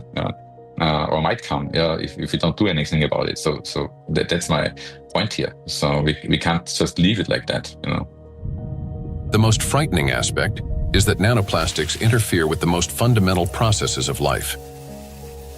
Their electrostatic charge breaks bonds, distorts bioelectric signals, and destroys the harmony that exists between cells and entire organisms. It also disrupts the impulse of life, the signal that links a bee to a flower, a tree to the forest, a neuron to the brain.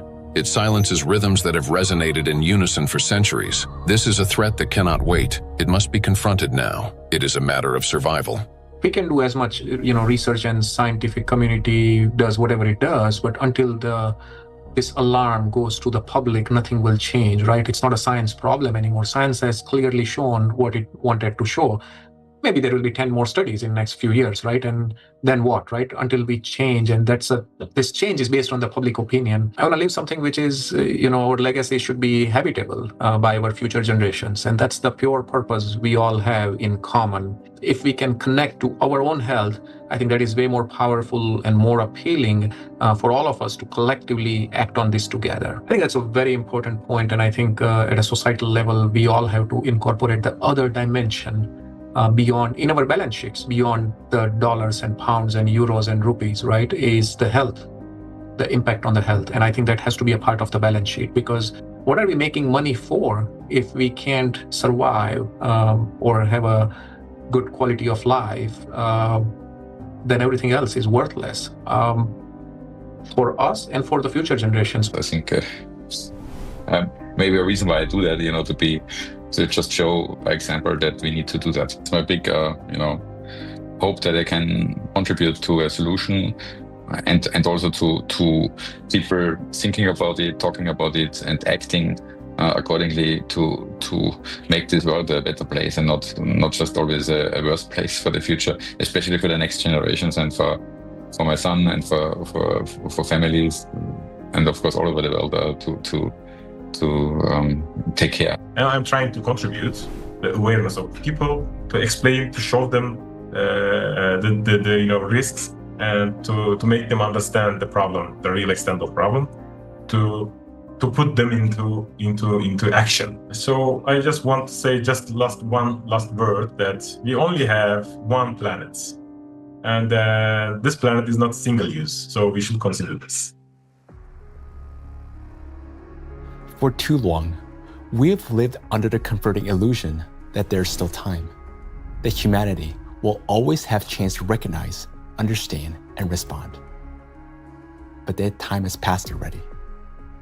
Our greatest challenge now is to find a solution before we cross the point of no return, while we still have both our intellect and the little time that remains.